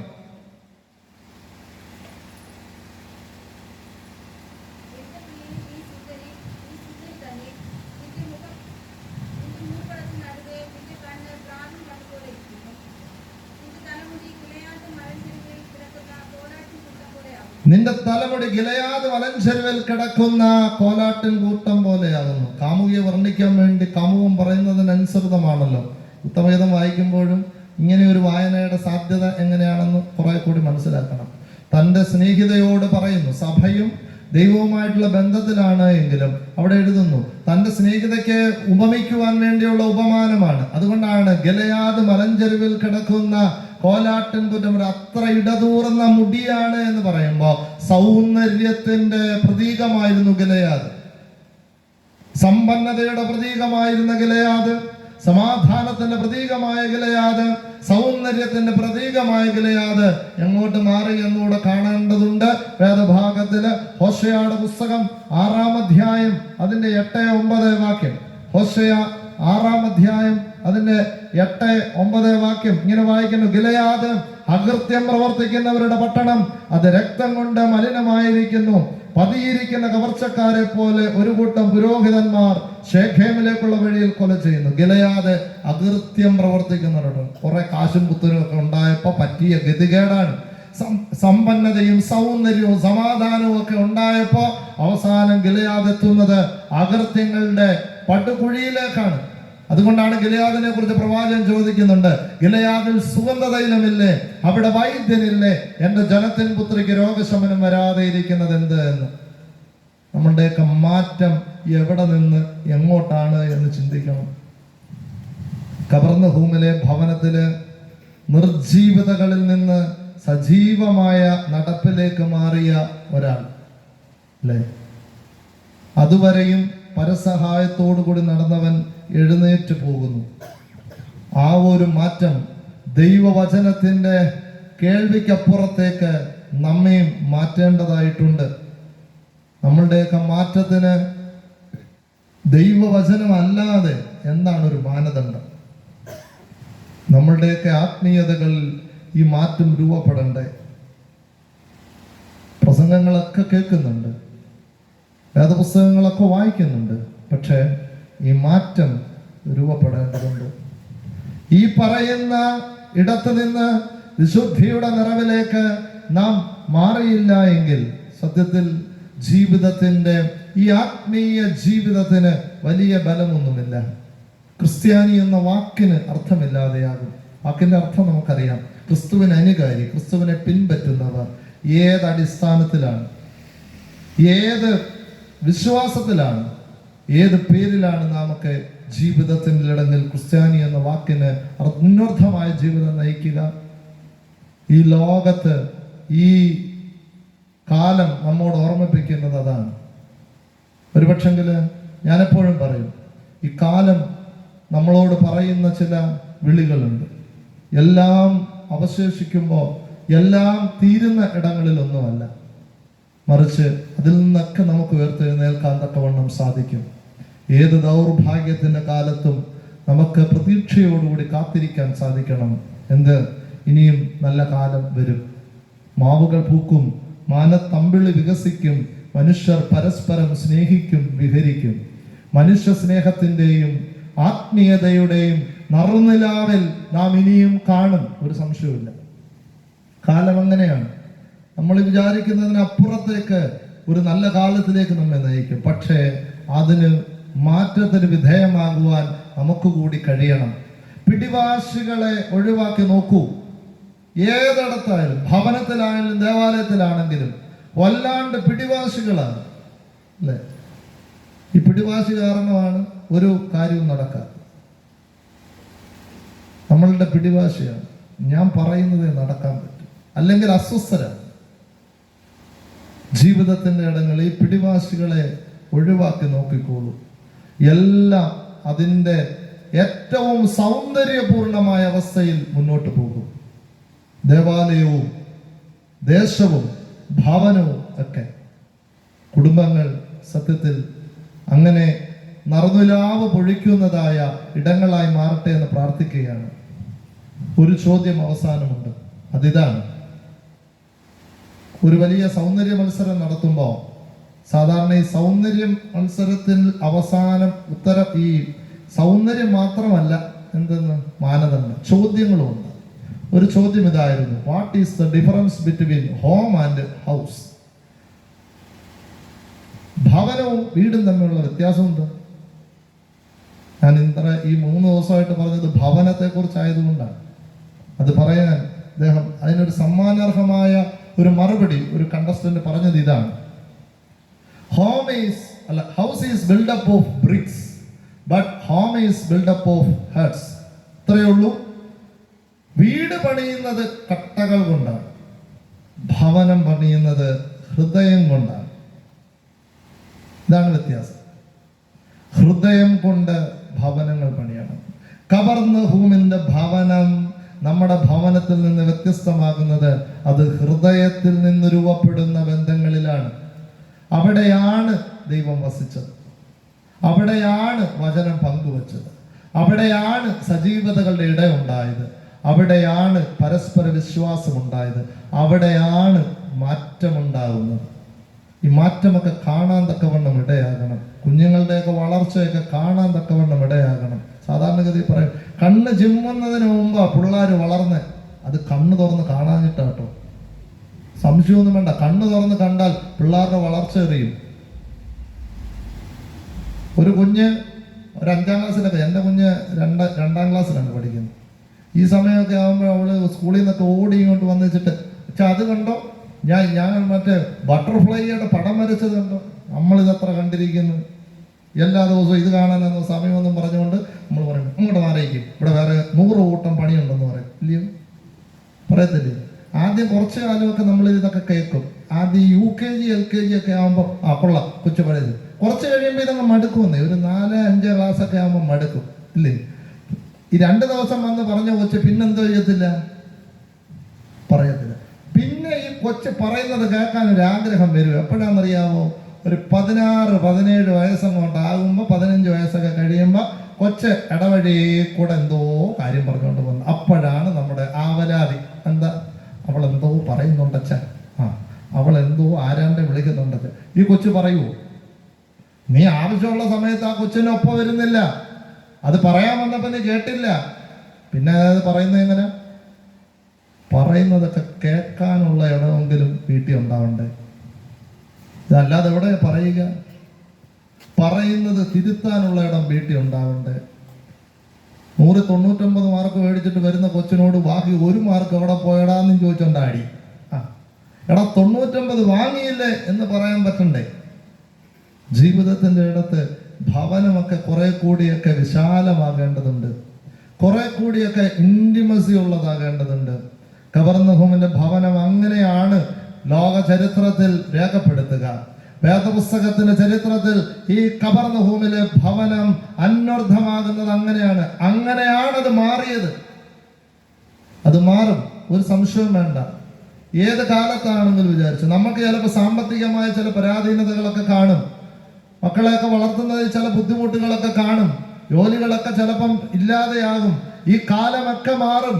പക്ഷെ അതിനനുസരിച്ച് മാറാൻ ആരോട് വിചാരിക്കണം? അവനവനോട് വിചാരിക്കണം, അല്ലേ? അവനവൻ വിചാരിക്കാത്തിടത്തോളം കാലം ഇതൊക്കെ ഇങ്ങനെയൊക്കെ അങ്ങ് നടന്നു പോകത്തേ ഉള്ളൂ. നമ്മുടെയൊക്കെ മക്കൾ കുറെ കൂടിയൊക്കെ ആത്മീയമായും ഭൗതികമായിട്ടും വളരുവാൻ തക്കവണ്ണം അതിനൊരു പാലമൊരുക്കുവാൻ മാതാപിതാക്കളായ നമുക്ക് ഉത്തരവാദിത്വമുണ്ട് എന്ന് കാലം ഓർമ്മിപ്പിക്കുന്നു. ആ കാലത്ത് നിൽക്കുവാനിടയാകട്ടെ. അവസാനിപ്പിക്കുകയാണ്.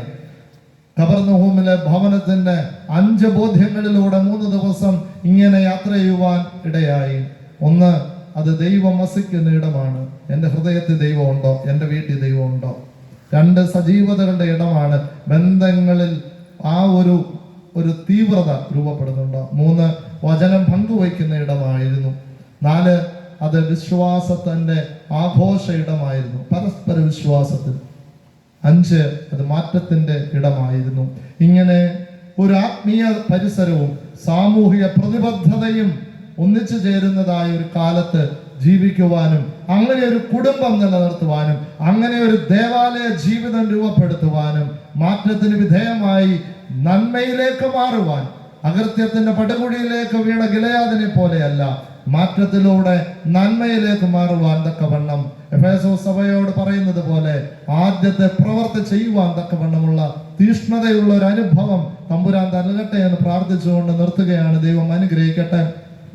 ഈ ഒരു അനുഭവം വളരെയേറെ സന്തോഷകരമായൊരു കാലമാണ്. ഒരുപാട് 5 വർഷത്തിന് ശേഷമാണ് ഞാൻ ഇങ്ങനെ ഒരു 3 വർഷത്തെ കൺവെൻഷന് വരുന്നത്. എൻ്റെ ആദ്യത്തെ ദേവാലയം പാറശാലയ്ക്കടുത്ത് ആലമ്പാറ എന്ന് പറയുന്ന സ്ഥലമാണ്. ആ ദേവാലയത്തിൻ്റെ ശുശ്രൂഷ ചെയ്യുമ്പോൾ അച്ഛൻ്റെയൊക്കെ സീനിയർ അച്ഛനായ പവിത്ര സിംഗ് അച്ഛനാണ് എൻ്റെ നമ്പർ അച്ഛനൊക്കെ കൊടുക്കുന്നത്. പവിത്ര സിംഗ് അച്ഛനോട് ഒരുമിച്ച് ചില സമരഭൂമികളിൽ ഒന്നിച്ചുണ്ടാവേണ്ടതായിട്ട് വന്നു. കാര്യം നിങ്ങൾക്ക് ചിലപ്പോൾ അറിയായിരിക്കും. ചില സമരഭൂമികളിൽ അങ്ങനെ നിൽക്കേണ്ടതായിട്ട് വന്നതിൻ്റെ ഫലമായിട്ട് അച്ഛൻ അറിയിച്ചിട്ടാണ് പല ദേവാലയങ്ങൾ, ഉദരം മാത്രമല്ല എല്ലാ ദേവാലയങ്ങളിലും CSIയുടെയും അതുപോലെ തന്നെ ഈ പറഞ്ഞതുപോലെ ലൂതറിൻ്റെയും ECയുടെയും ഒക്കെ ദേവാലയങ്ങളിൽ പോയി ശുശ്രൂഷ ചെയ്യുവാൻ തക്കവണ്ണം ഇടയായി. അതൊരു വലിയ അനുഭവവും അനുഗ്രഹവും സന്തോഷവുമായിരുന്നു. അതിനുശേഷം ചാത്തന്നൂരേക്ക് മാറി. അതിനുശേഷം തിരുവനന്തപുരത്തേക്ക് വന്നപ്പോൾ 2 പള്ളിയുടെയും 2 സ്ഥാപനങ്ങളുടെയൊക്കെ ചുമതലയായപ്പോൾ കഴിഞ്ഞ കൊല്ലം വേറെ 2 അച്ഛന്മാർ വിളിച്ച് പോകാൻ പറ്റില്ല. ഇപ്പോൾ കുറച്ച് 2 മാസമായിട്ടൊരു കൊച്ചു പള്ളിയുടെ ചുമതലയാണ്. അപ്പോൾ ആ ചുമതലയായിരുന്നപ്പോഴാണ് അച്ഛൻ വിളിക്കണം. അച്ഛനോട് ഞാൻ 2 കാര്യം പറയുന്നത്. അച്ഛൻ എനിക്ക് ശനിയാഴ്ച വരാൻ പറ്റില്ല, പിന്നെ ഒരു അല്പ താമസം ഒരു 7 മണിയാകുമ്പോഴേക്കും ഞാൻ ഇങ്ങ് എത്തിക്കോളാം. അച്ഛൻ പറഞ്ഞു അതൊന്നും കുഴപ്പമില്ല അച്ഛൻ, ഞാനത് ക്രമീകരിച്ചോളാം. പക്ഷെ എന്താണെന്ന് വെച്ചാൽ വളരെ കൃത്യമായതൊക്കെ ക്രമീകരിച്ചു. ഈ ദേശത്തേക്ക് ഞാൻ ആദ്യം വന്നപ്പോൾ പറഞ്ഞതുപോലെ എൻ്റെ ജീവിതത്തിൽ ആദ്യമായിട്ടാണ് ഞാൻ ഈ ദേശത്തേക്ക് വരിക. കാട്ടാക്കടവർ വന്നിട്ടുണ്ട് കേട്ടോ, പനയങ്കോട്, ഇവിടെ നിന്ന് അങ്ങോട്ട് ഇറങ്ങിയിട്ട് ഉള്ള എന്തോ ഹിൽസ്, അത് കഴിഞ്ഞുള്ള ഈ വഴികളെല്ലാം ഞാൻ പഠിച്ചതുകൊണ്ട് ഇപ്പം ഇന്നിങ്ങോട്ട് വന്നപ്പോൾ ഞാൻ മാപ്പിട്ടില്ല. അത്ര ഞാൻ അപ്ഡേറ്റ്. ഞാൻ ആദ്യത്തെ ദിവസം ഇങ്ങോട്ട് വന്നപ്പോൾ മാപ്പൊക്കെ ഇട്ടാ വന്നത്. ഞാൻ പഠിച്ചു ആ ദേശത്തേക്ക് വരാൻ തക്കവണ്ണം ഇടയായതിൽ വളരെ സന്തോഷം. നിങ്ങളെ കാണാൻ തക്കവണ്ണം, നിങ്ങളോടൊപ്പം ആയിരിക്കുവാൻ തക്കവണ്ണം ഇടയാക്കിയതിൽ ദൈവത്തെ സ്തുതിക്കുകയാണ്, സ്തോത്രം ചെയ്യും. ഞാൻ മലങ്കര ഓർത്തഡോക്സ് സഭ വേറൊരു സംശയം കൂടി നിങ്ങൾക്ക് ഉണ്ടാവാം, അതിനോട് ഉത്തരം പറഞ്ഞിട്ടില്ല. ഞാൻ ഈ കറുത്ത കുപ്പായിട്ട് എന്തിനാന്നൊരു സംശയം തോന്നത്തില്ലേ? ചൈതന്യം വിചാരിക്കും നേരത്തെ ചായ കുടിച്ചോണ്ടിരുന്നപ്പോൾ എന്തുമായിരുന്നു, വെള്ളക്കുപ്പായിട്ടൊരു അച്ഛനെ കണ്ടു. ഇപ്പൊ താണ്ടറ ഇയാളെന്തിനെ കറുത്ത കുപ്പായ എടുത്തിട്ട് ഒറ്റക്കാരനേ ഉള്ളൂ കേട്ടോ, വലിയ ആളാന്ന് കാണിക്കാൻ വേണ്ടിയല്ല. ഞങ്ങളുടെ ആരാധനയിൽ ഈ പൊതുവായി ഏതെങ്കിലും ഒരു ആരാധന നടത്തുമ്പോൾ ആരാധനാ വേഷം സാധാരണ ആരാധന, വചന ശുശ്രൂഷകളോ നമസ്കാരങ്ങളോ സന്ധ്യയ്ക്കുള്ള പ്രാർത്ഥനകളോ നടത്തുമ്പോൾ എന്തിട്ടോണം? കറുത്ത കുപ്പായം. ഇത് ഒരു ശുശ്രൂഷയാണ് എന്ന കൃത്യമായ ബോധ്യം എനിക്കുണ്ട്. തിരുവത്താഴത്തിന് വേറെയാകട്ടെ, കുറെ കൂടിയൊക്കെ കളറുള്ള കുറെ കുപ്പായങ്ങളൂടെ ഇടും. കുറെ കളറുള്ള കുപ്പായങ്ങൾ.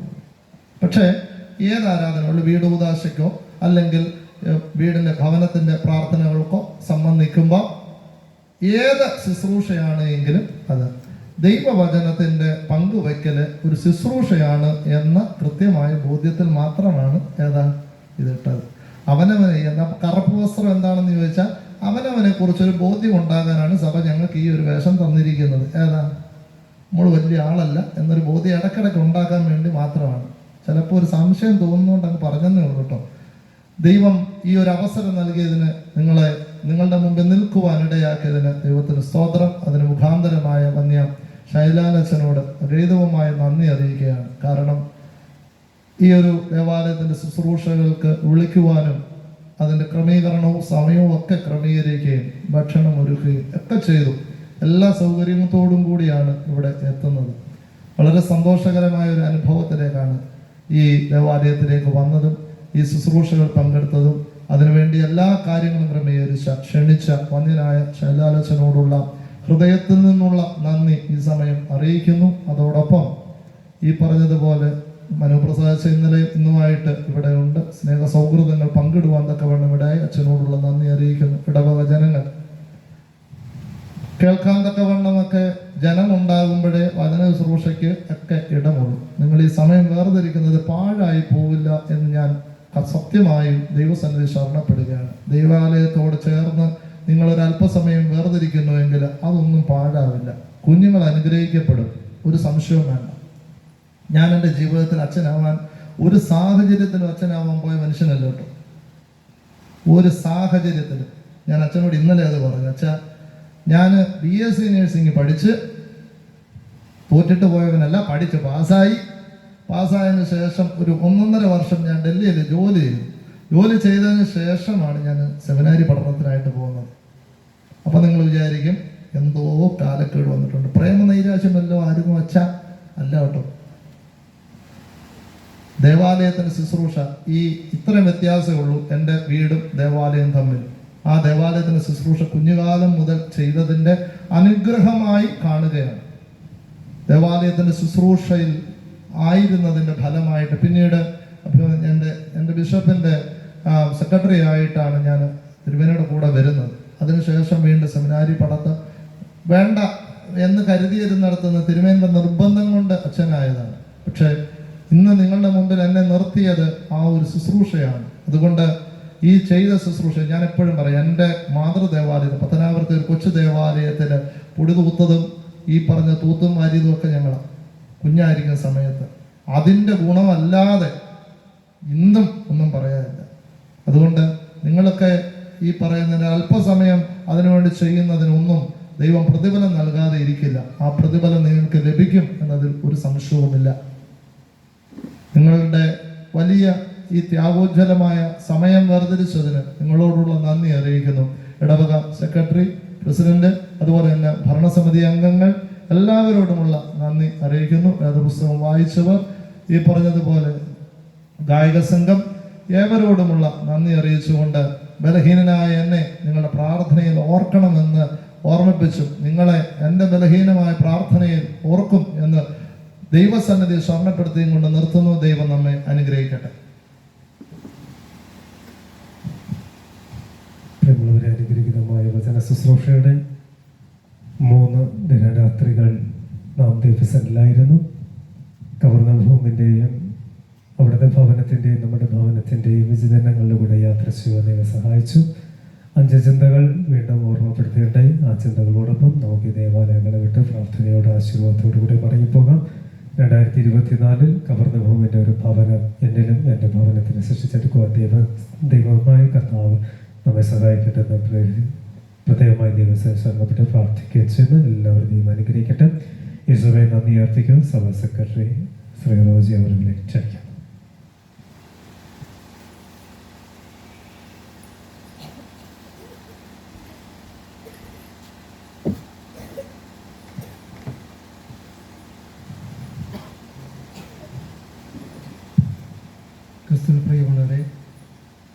പറയുക എന്നതാണ് എൻ്റെ കർത്തവ്യം. ആദ്യമായി നന്ദി പറയേണ്ടത് ഇന്നീ ദിവസം ഇത്രയും മനോഹരമായ രീതിയിൽ ഈ ദേവാലയത്തിലേക്ക് കടന്നു വരുവാൻ, ദൈവത്തിൻ്റെ മാറ്റമില്ലാത്ത വചനം കേൾക്കുവാൻ നമ്മെ ഓരോരുത്തരെയും സഹായിച്ചു കൊണ്ടിരിക്കുന്ന സർവശക്തനായ ദൈവത്തിന് ആദ്യം തന്നെ ഞാൻ നന്ദി പറഞ്ഞുകൊള്ളട്ടെ. 45ാമത് സുവിശേഷ കൺവെൻഷൻ ഇന്നിവിടെ പൂർത്തിയാവുകയാണ്. 45 കൺവെൻഷൻ കേട്ടവർ ഇതിനകത്തുണ്ട്, പുതുതായി കേൾക്കുന്നവരും ഇതിനകത്തുണ്ട്. ഈ വർഷത്തെ കൺവെൻഷനിൽ ഒരു പ്രത്യേകത ഉണ്ടായി. കുടുംബം എന്നുള്ള ഒരു ഒറ്റ വാക്കുകൊണ്ട് 5 പ്രധാനപ്പെട്ട കാര്യങ്ങൾ പറഞ്ഞ് ഈ 3 ദിവസവും നമ്മെ ദൈവത്തിൻ്റെ മാറ്റമില്ലാത്ത വചനത്തിലൂടെ വഴി നടത്തുകയുണ്ടായി.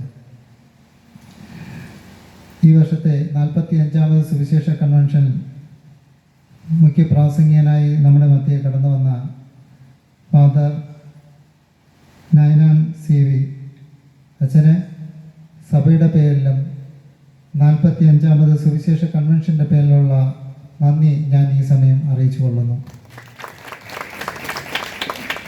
അടുത്തതായി നന്ദി പറയേണ്ടത് ഇന്ന് അധ്യക്ഷത പദം അലങ്കരിച്ചുകൊണ്ടിരിക്കുന്ന റവറൻഡ് ഷൈലാൽ അവർക്കാണ്. അച്ഛന് ഈ ഡിസംബർ 1 മുതൽ ഈ ദിനം വരെയും സഭയുടെ വിവിധങ്ങളായിട്ടുള്ള കാര്യാദികളുണ്ടായിരുന്നു. എല്ലാ കാര്യങ്ങളിലും വളരെ ശുഷ്കാന്തിയോടും ആത്മാർത്ഥതയോടും കൂടി പ്രവർത്തിക്കുകയുണ്ടായി. അച്ഛന് സഭയുടെ പേരിലും ഈ 45ാമത് സുവിശേഷ കൺവെൻഷൻ്റെ പേരിലുള്ള നന്ദി ഞാൻ ഈ സമയം അറിയിച്ചു കൊള്ളുന്നു. അടുത്തതായി നന്ദി പറയേണ്ടത് ഈ 3 ദിവസത്തെ കൺവെൻഷൻ നേർച്ചയായി നടത്തിയ കുടുംബങ്ങൾക്കാണ്.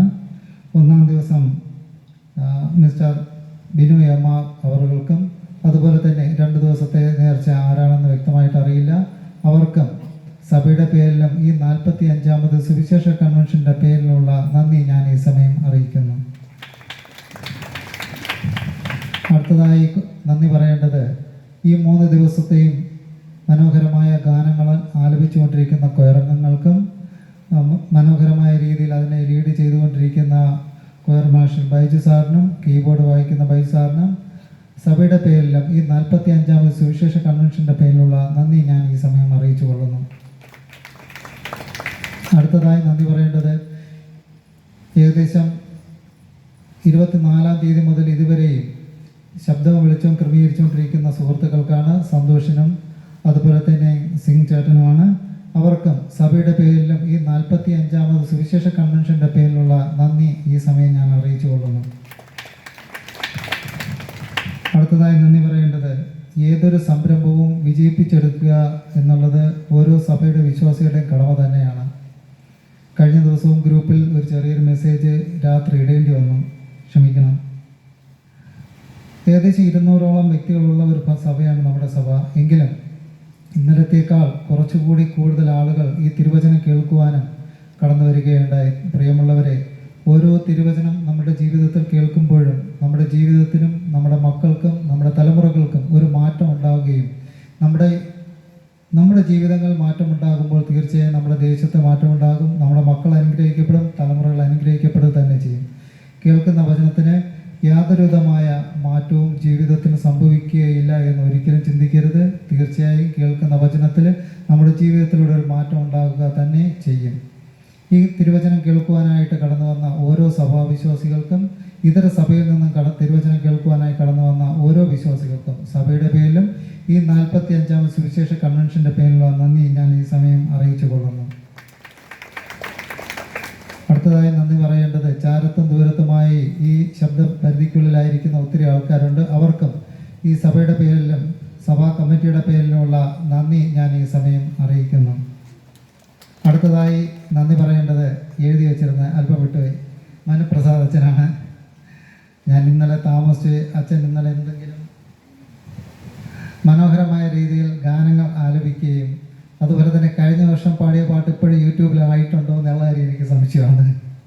എന്നാൽ ഈ വർഷത്ത് ചെയ്തിട്ടുള്ള എല്ലാ കാര്യങ്ങളും അതത് സമയത്ത് തന്നെ യൂട്യൂബിൽ അപ്ലോഡ് ചെയ്യാറുണ്ട്.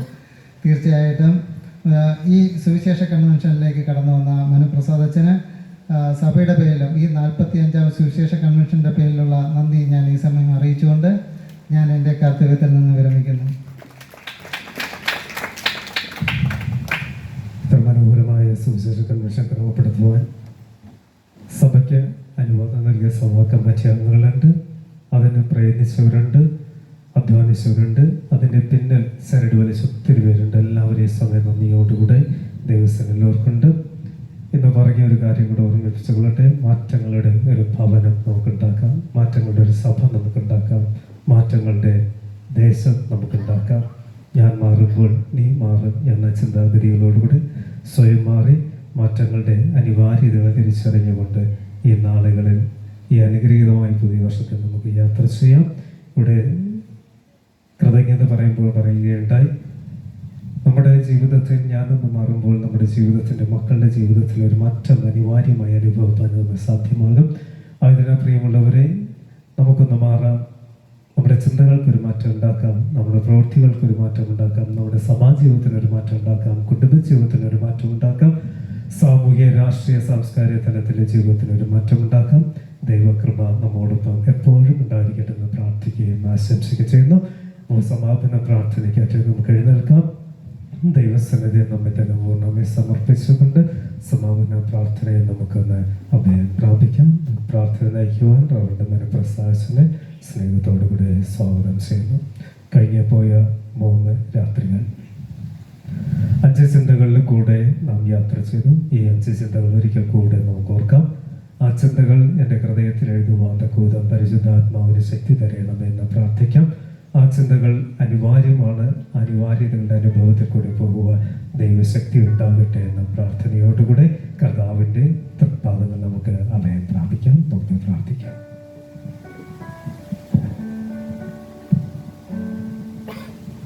നമുക്ക് പ്രാർത്ഥിക്കാം. ആഴിയാഴത്തിൽ ഞാൻ കിടന്നു, കൂരിരുൾ എന്നെ മറപിടിച്ചു. ആഴിയാഴത്തിൽ ഞാൻ കിടന്നു, കൂരിരുൾ എന്നെ മറപിടിച്ചു. നാഥൻ തിരുകരം തേടിയെത്തി, എന്നെ മാറോടു ചേർത്തണച്ചു. നാഥൻ തിരുകരം തേടിയെത്തി,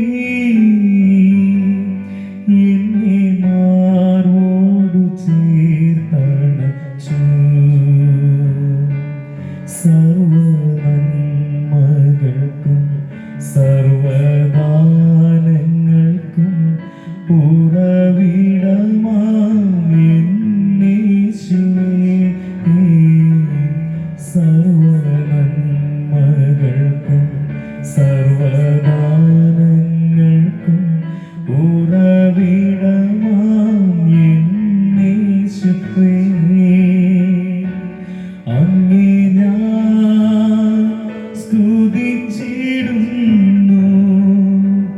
ദിനവും പരനേ നന്ദിയാ. അങ്ങേ ഞാൻ സ്തുതിച്ചിടുന്നു, ദിനവും പരനേ നന്ദിയാ. നമുക്ക് നമ്മളെ തന്നെ സമർപ്പിക്കാം. ദൈവം നൽകിയ സകല നന്മകൾക്കും ദൈവത്തോട് ഹൃദയം തുറന്ന് നന്ദി പറയാം. നമുക്ക് ലഭിച്ചതായ വചന ശുശ്രൂഷകൾക്ക് നമുക്ക് ദൈവത്തോട് നന്ദി പറയാം. ഞങ്ങൾ അധികമായി സ്നേഹിക്കുകയും പരിപാലിക്കുകയും ചെയ്യുന്ന സ്വർഗത്തിൽ നിലനിർത്താവേ, വീണ്ടും ഒരിക്കൽ കൂടെ ഞങ്ങൾ അങ്ങയുടെ സന്നിധിയിലേക്ക് കടന്നു വരുന്നു. ഞങ്ങൾ യോഗ്യതയുള്ളവരാണോ എന്നതിൽ ഞങ്ങൾക്ക് സംശയമുണ്ട്. ഞങ്ങൾ വിശുദ്ധ വചനങ്ങളിലൂടെ കേട്ടതുപോലെ ഞങ്ങളുടെ ജീവിതത്തെ ക്രമപ്പെടുത്തേണ്ടത് ആവശ്യമാണ്. പനയങ്കോട് ലുഥറൻ സഭയുടെ 45ാമത് സുവിശേഷ കൺവെൻഷനിൽ വീണ്ടും ഒരിക്കൽ കൂടെ ഞങ്ങൾക്ക് ഒത്തുചേർന്ന് വരുവാൻ തക്കവണ്ണം, വിശുദ്ധ വചനങ്ങളെ കേൾക്കുവാൻ തക്കവണ്ണം, ഞങ്ങളുടെ ജീവിതത്തിൽ തിരുത്തപ്പെടേണ്ടവയെ കുറിച്ച് ചിന്തിക്കുവാൻ തക്കവണ്ണം അവിടുന്ന് ഒരുക്കിയ വലിയ കൃപകൾക്ക് നന്ദി. അതിലേക്ക് വേണ്ടി ദൈവദൂതമായി കടന്നു വന്ന സ്നേഹമുള്ള നയനാൻ അച്ഛന് വേണ്ടി പ്രാർത്ഥിക്കുന്നു. പ്രിയമുള്ള അച്ഛനെ ദൈവം തിരഞ്ഞെടുത്ത വലിയ കൃപകൾക്ക് നന്ദി. കഴിഞ്ഞു പോയ 3 ദിവസങ്ങളിൽ ദൈവമേ, കവർന്നഭൂമിയിലെ ഭവനം അത് ഞങ്ങളുടെ ഭവനമായിരുന്നു. ആ ഭവനത്തിന് എന്തൊക്കെ ആവശ്യമാണെന്ന് അദ്ദേഹം ഞങ്ങളെ ഓർമ്മപ്പെടുത്തി. വിശുദ്ധ വചനങ്ങൾ തെളിവുകളായി നിരത്തി ഞങ്ങൾ ഓരോ കാര്യങ്ങളും ഓർമ്മപ്പെടുത്തുമ്പോൾ ഞങ്ങൾ അവയെക്കുറിച്ച് ചിന്തിച്ചു. ഞങ്ങളുടെ ഹൃദയത്തിൽ ദൈവം വസിക്കുന്നുണ്ടോ? ഞങ്ങളുടെ ഭവനത്തിൽ ദൈവം വസിക്കുന്നുണ്ടോ? ഞങ്ങളുടെ ജീവിതം സജീവമാണോ? ഞങ്ങളുടെ കുടുംബങ്ങൾ സജീവമാണോ? ഞങ്ങൾ വചനം കൈമാറുന്നവരാണോ? ഞങ്ങൾ പ്രാർത്ഥിക്കുന്നവരാണോ? വിശ്വാസമുള്ളവരാണോ? ഏറ്റവും ഒടുവിൽ മാറ്റങ്ങൾക്ക് വിധേയരാകുന്നവരാകുന്നു. കർത്താവേ, കവർന്നഭൂമിയിലെ ഭവനം ഞങ്ങളുടെ ഭവനമായി തീർന്നപ്പോൾ, ഞങ്ങളുടെ ജീവിതമായി മാറുമ്പോൾ ഞങ്ങളെക്കുറിച്ച് ശോധന ചെയ്യേണ്ട 5 കാര്യങ്ങൾ. പലപ്പോഴും ഞങ്ങൾക്ക് വീഴ്ചകൾ സംഭവിച്ചിട്ടുണ്ട്. പലപ്പോഴും ഞങ്ങൾക്ക് ബലഹീനതകൾ സംഭവിച്ചിട്ടുണ്ട്. പലപ്പോഴും ഞങ്ങൾ ദൈവമില്ലാത്ത ഇടങ്ങളിലായിരുന്നിട്ടുണ്ട്. പലപ്പോഴും ഞങ്ങൾ നിർജീവമായിരുന്നിട്ടുണ്ട്. പലപ്പോഴും വചനം കൈമാറുവാനും പ്രാർത്ഥിക്കുവാനും മറന്നുപോയ സാഹചര്യങ്ങൾ ഉണ്ടായിട്ടുണ്ട്. പലപ്പോഴും വിശ്വസിക്കാതെ പോയ സാഹചര്യങ്ങൾ ഉണ്ടായിട്ടുണ്ട്. എന്തിനേറെ പറയുന്നു, മാറ്റങ്ങൾക്ക് വിധേയമാകാതെ തുരുമ്പടിച്ചു പോകുന്ന അനുഭവങ്ങളിലേക്ക് ഞങ്ങളുടെ ജീവിതങ്ങൾ വലിച്ചെറിയപ്പെട്ടിട്ടുണ്ട്. ദൈവമേ, ഈ 45ാമത്തെ സുവിശേഷ കൺവെൻഷനിലൂടെ ഞങ്ങളെ ഓർമ്മപ്പെടുത്തിയതിന് നന്ദി. ഞങ്ങളെ വിളിച്ചതിന് നന്ദി. തിരുത്തുവാൻ തക്കവണ്ണം, തിരുത്തപ്പെടുവാൻ തക്കവണ്ണം വചനങ്ങളിലൂടെ അവിടെ ഇടപെട്ടതിന് ഞങ്ങൾ നന്ദി പറയുന്നു. കർത്താവേ, ഞങ്ങളുടെ ജീവിതം ഞങ്ങൾ ദൈവത്തിന് മുമ്പിൽ സമർപ്പിക്കുന്നു. അങ്ങയുടെ മുമ്പിൽ ഞങ്ങളുടെ ഹൃദയത്തെ തുറന്ന് ഞങ്ങൾ പരിപൂർണമായി ഞങ്ങൾ സമർപ്പിക്കുന്നു. ഒരിക്കൽ കൂടെ നന്ദി പറയട്ടെ. ഈ വിശുദ്ധ കൺവെൻഷൻ ഇവിടെ ക്രമപ്പെടുത്തുവാൻ തക്കവണ്ണം ഈ സഭയെ അവിടെ ഒരുക്കി. സഭാ കമ്മിറ്റിയെയും സഭാ പുരോഹിതനെയും അവിടെ ഒരുക്കി. പ്രത്യേകിച്ച് ഈ 3 ദിവസത്തെ കൺവെൻഷനുകൾ നേർച്ചയായി നൽകിയ പ്രിയമുള്ള കുടുംബങ്ങളെ ഞങ്ങൾ ഓർമ്മിക്കുന്നു. അവരുടെ ആഗ്രഹം, അവരുടെ നേർച്ചകൾ, അവരുടെ പ്രാർത്ഥനകൾ, അവരുടെ ജീവിതമൊക്കെ ദൈവത്തിന്റെ നാമത്തിൽ സുരക്ഷിതമായിരിക്കട്ടെ. ദൈവത്തിന്റെ കൃപയിലും സ്നേഹത്തിലും അവിടുന്ന് സൂക്ഷിക്കണമേ കർത്താവേ. പ്രത്യേകിച്ച് കഴിഞ്ഞുപോയ 3 ദിവസങ്ങളിൽ ദൈവത്തെ മഹത്വപ്പെടുത്തി പാടുവാൻ തക്കവണ്ണം ഞങ്ങളുടെ കൊയറംഗങ്ങളെ അവിടുന്ന് സഹായിച്ചു. അവർക്ക് നേതൃത്വം കൊടുത്ത പ്രിയപ്പെട്ട സാറിനെ ഓർത്ത് ഞങ്ങൾ പ്രാർത്ഥിക്കുന്നു. ദൈവനാമ മഹത്വത്തിന് വേണ്ടി അവരവരുടെ ശബ്ദത്തെ ഉപയോഗപ്പെടുത്തി അവരുടെ ജീവിതത്തെയും ഉപയോഗപ്പെടുത്തുവാൻ തക്കവണ്ണം ദൈവം സഹായിക്കണമേ കർത്താവേ. ഈ കൺവെൻഷന്റെ ഏറ്റവും മനോഹരമായ നടത്തിപ്പിന് വേണ്ടി പ്രവർത്തിച്ച, വെളിച്ചം നൽകി, ശബ്ദത്തിൽ നൽകി ഒക്കെ സഹകരിച്ച എല്ലാ വ്യക്തികളെയും ഞങ്ങൾ ഓർമ്മിക്കുന്നു. പ്രത്യേകിച്ച് അങ്ങയുടെ വചനം കേൾക്കുവാൻ ആഗ്രഹത്തോടുകൂടെ കടന്നു വന്നവർ, അങ്ങയുടെ വചനത്തെ ഹൃദയത്തിൽ സ്വീകരിച്ചവർ, അങ്ങയുടെ വചനത്തെ തങ്ങളുടെ ജീവിതമായി സൂക്ഷിച്ചവർ, ദൈവം അവർ അനുഗ്രഹിക്കപ്പെടട്ടെ. ഏറ്റവും നിറഞ്ഞ സമൃദ്ധമായ ദൈവികതയിൽ നിറയപ്പെടുവാൻ തക്കവണ്ണം അവിടുന്ന് ഒരുക്കണമേ കർത്താവേ. വരുന്ന നാളുകളിലും ദൈവവചനത്തിലുള്ള പരിപൂർണമായ വിശ്വാസത്തിൽ മാറ്റത്തിന്റെ അനുഭവത്തിലേക്ക്, പ്രാർത്ഥനകളുടെയും സജീവതയുടെയും അനുഭവങ്ങളിലേക്ക് മാറ്റപ്പെടുവാൻ അവിടുന്ന് ഒരുക്കണമേ കർത്താവേ. ഞങ്ങൾ സകലത്തെയും ദൈവത്തിന് മുമ്പിൽ സമർപ്പിക്കുന്നു. നൽകിയ എല്ലാ കൃപകൾക്കും നൽകി ദൈവമേ നന്ദി പറയുന്നു. അതുപോലെ തന്നെ പ്രാർത്ഥനയ്ക്ക് കടമപ്പെട്ടിരിക്കുന്ന എല്ലാ വ്യക്തികളെയും ഞങ്ങൾ ഓർപ്പിക്കുന്നു. സകലവും രക്ഷകനായ യേശുക്രിസ്തുവിൻ നാമത്തിൽ അപേക്ഷിക്കുമ്പോൾ കൃപ തോന്നി പ്രാർത്ഥന എടുക്കണം. സ്വർഗസ്ഥനായ ദൈവമേ, ആമേൻ. സ്വർഗസ്ഥനായ ഞങ്ങളുടെ കർത്താവേ, നിന്റെ നാമം ശുദ്ധീകരിക്കപ്പെടണമേ, നിന്റെ രാജ്യം വരണമേ, തിരീഷ്ടം സ്വർഗത്തിലെ പോലെ ഭൂമിയിലും ആകണമേ. ഞങ്ങളുടെ ദിവസം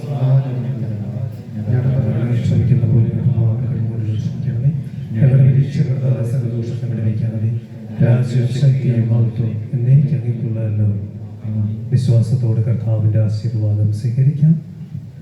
നമ്മുടെ കർത്താവായ യേശുക്രിസ്തുവിന്റെ കൃപ, പിതാവായ ദൈവത്തിന്റെ സ്നേഹവും പരിശുദ്ധാത്മാവിന്റെ കൂട്ടായ്മയും സാന്നിധ്യവും സംസർഗവും പ്രിയപ്പെട്ടവരെ, നിങ്ങളോട് 45ാമത്തെ സുവിശേഷ കൺവെൻഷൻ ലഭ്യമായ വിശുദ്ധ വചനത്തിന്റെ യാത്രകളോട്, വചനം സംസാരിച്ച പ്രിയപ്പെട്ട അച്ഛനോടും അച്ഛന്റെ ശുശ്രൂഷകളോടും ആയിരിക്കുന്ന അവിടുത്തെ എല്ലാ പ്രിയമക്കളോടും ദൈവത്തിന്റെ മാറ്റമില്ലാത്ത കൃപയെ സാന്നിധ്യവും ആശീർവാദം എപ്പോഴും കൂടെ ഉണ്ടായിരുന്നു നിങ്ങളെ കാത്തു പരിപാലിക്കുമാറാകട്ടെ. ആമേൻ.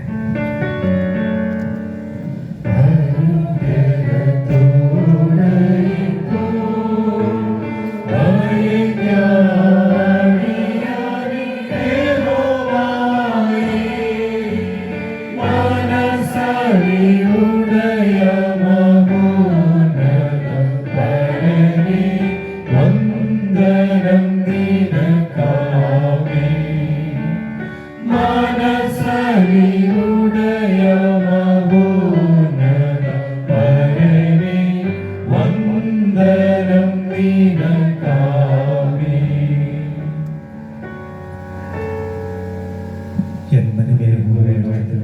എന്റെ സമാധാനത്തെ പരിശുദ്ധനാമത്തെ വാഴ്ത്തുക. എന്നെ മേൽപോലെ വാഴ്ത്തുക. അവൻ ചെയ്ത ഉപകാരങ്ങളൊന്നും മറക്കരുത്. ആമേൻ. നമുക്കിരിക്കാം. ഡിസംബർ 1 മുതൽ ആരംഭിച്ച വചന ശുശ്രൂഷയുടെ